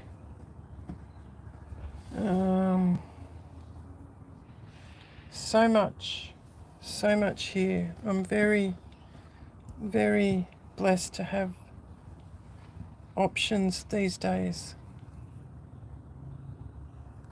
Still often think I don't have as many options as I'd like to do these, but I have options and I'm very grateful.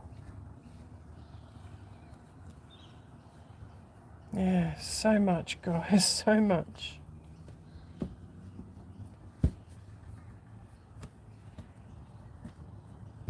They're not even in the shot, are they? All these bits I'm pulling.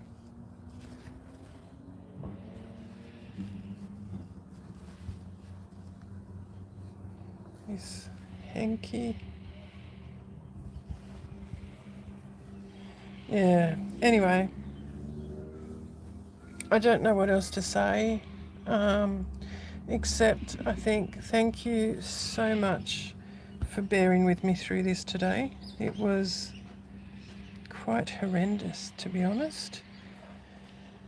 I probably should have pulled the pin, but it had taken me over an hour to get set up and bring everything out here before I had even started today. And I'm finding it more and more challenging to come out and record at the moment due to a lot of different reasons. So I really wanted to try and persist and push through this one. And again, thank you so much for sticking with me through it. Now it's nearly 5:30. The cockatoos are getting ready for bed. We can hear them. And I think it's time to say goodbye for this time. How many times have I said I just realised I'm umming again. I've been practicing not saying on these videos. But yeah, let me know what you think about the Needlebook. Anything I should try and get in it, anything I should try and leave out of it. I'd still like to get the zippered pouch that I was talking about. I was thinking about using, I haven't got one out here. So the napkin I've used to line it with, I was thinking I'd use one of them as my base for the zippered pouch and potentially leave one side plain and do a heap of work on the other side. So I might even get started on that so I can show you what I'm thinking. But again, thank you so much for being here and for being so tolerant through this. I'd also like to know while you're there, I've got a handful, I've got 5 of these vintage wooden reels and there's no cotton on them. And it looks like potentially, at least this one, looks to me like it's been whitewashed. May not have, but would they be of any interest to anyone if I listed them? They're original vintage wooden reels. Again, nothing on them, but they can be used for other stuff. Like, and really, I should keep them for myself because, oh, those birds, for Christ's sake.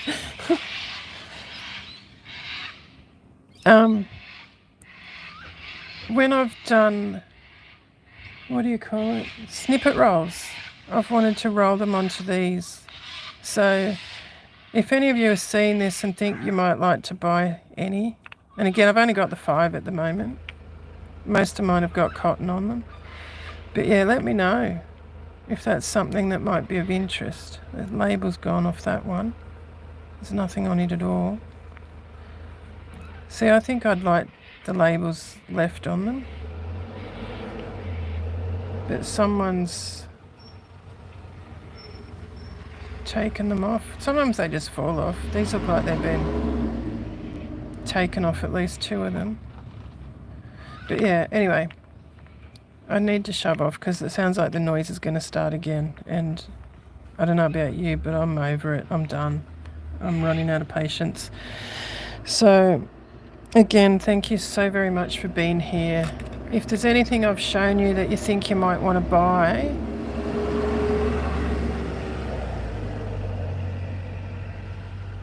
go on over to my Instagram at Gladys and Maud Unearthed. There should be a link in my YouTube bio that you can follow. It should be a lot easier. If there's anything you see on my Instagram and you'd really like it, and if you think I've priced it too high, send me a message. I'm open to offers. Sometimes I just don't know what to charge for some things. I do my research. There's a big explanation on my page. But yeah, let me know. As I said, I need to destash. I need to get rid of stuff because I need to clear it all out. I've got a lot of stuff I need to get moving. So if there's anything that interests you, send me a message, okay? And again, I'm going to thank you so much for being here. Thank you for persisting through all this bloody noise and me forgetting what I'm talking about and all of the above. But yeah, I'm going to go. I do this every time, don't I? I prattle on and on and on and on at the end, and it takes me at least half an hour to wind up. But thank you again, guys, and I'll try and be back here as soon as I can. If you have any questions, drop them in the questions below after this has been uploaded, and I do try to answer them all. Again, thank you so much for being here. Thank you to those of you who have found me here and then gone over and bought from my Instagram page. I'm incredibly grateful for that. I'm incredibly grateful that you guys even watch this and listen to me prattle on. I'm often surprised that so many of you find it interesting, and I thank you for that. Thank you very much. If you haven't subscribed yet, I'd love it if you could. That would be fabulous. And that's about it. I'm gonna say goodnight. I'm gonna go and get some dinner on. What do you reckon? And yeah, I'm gonna go, guys. Thank you again. Hopefully I'll see you again here very soon. Good night and be safe.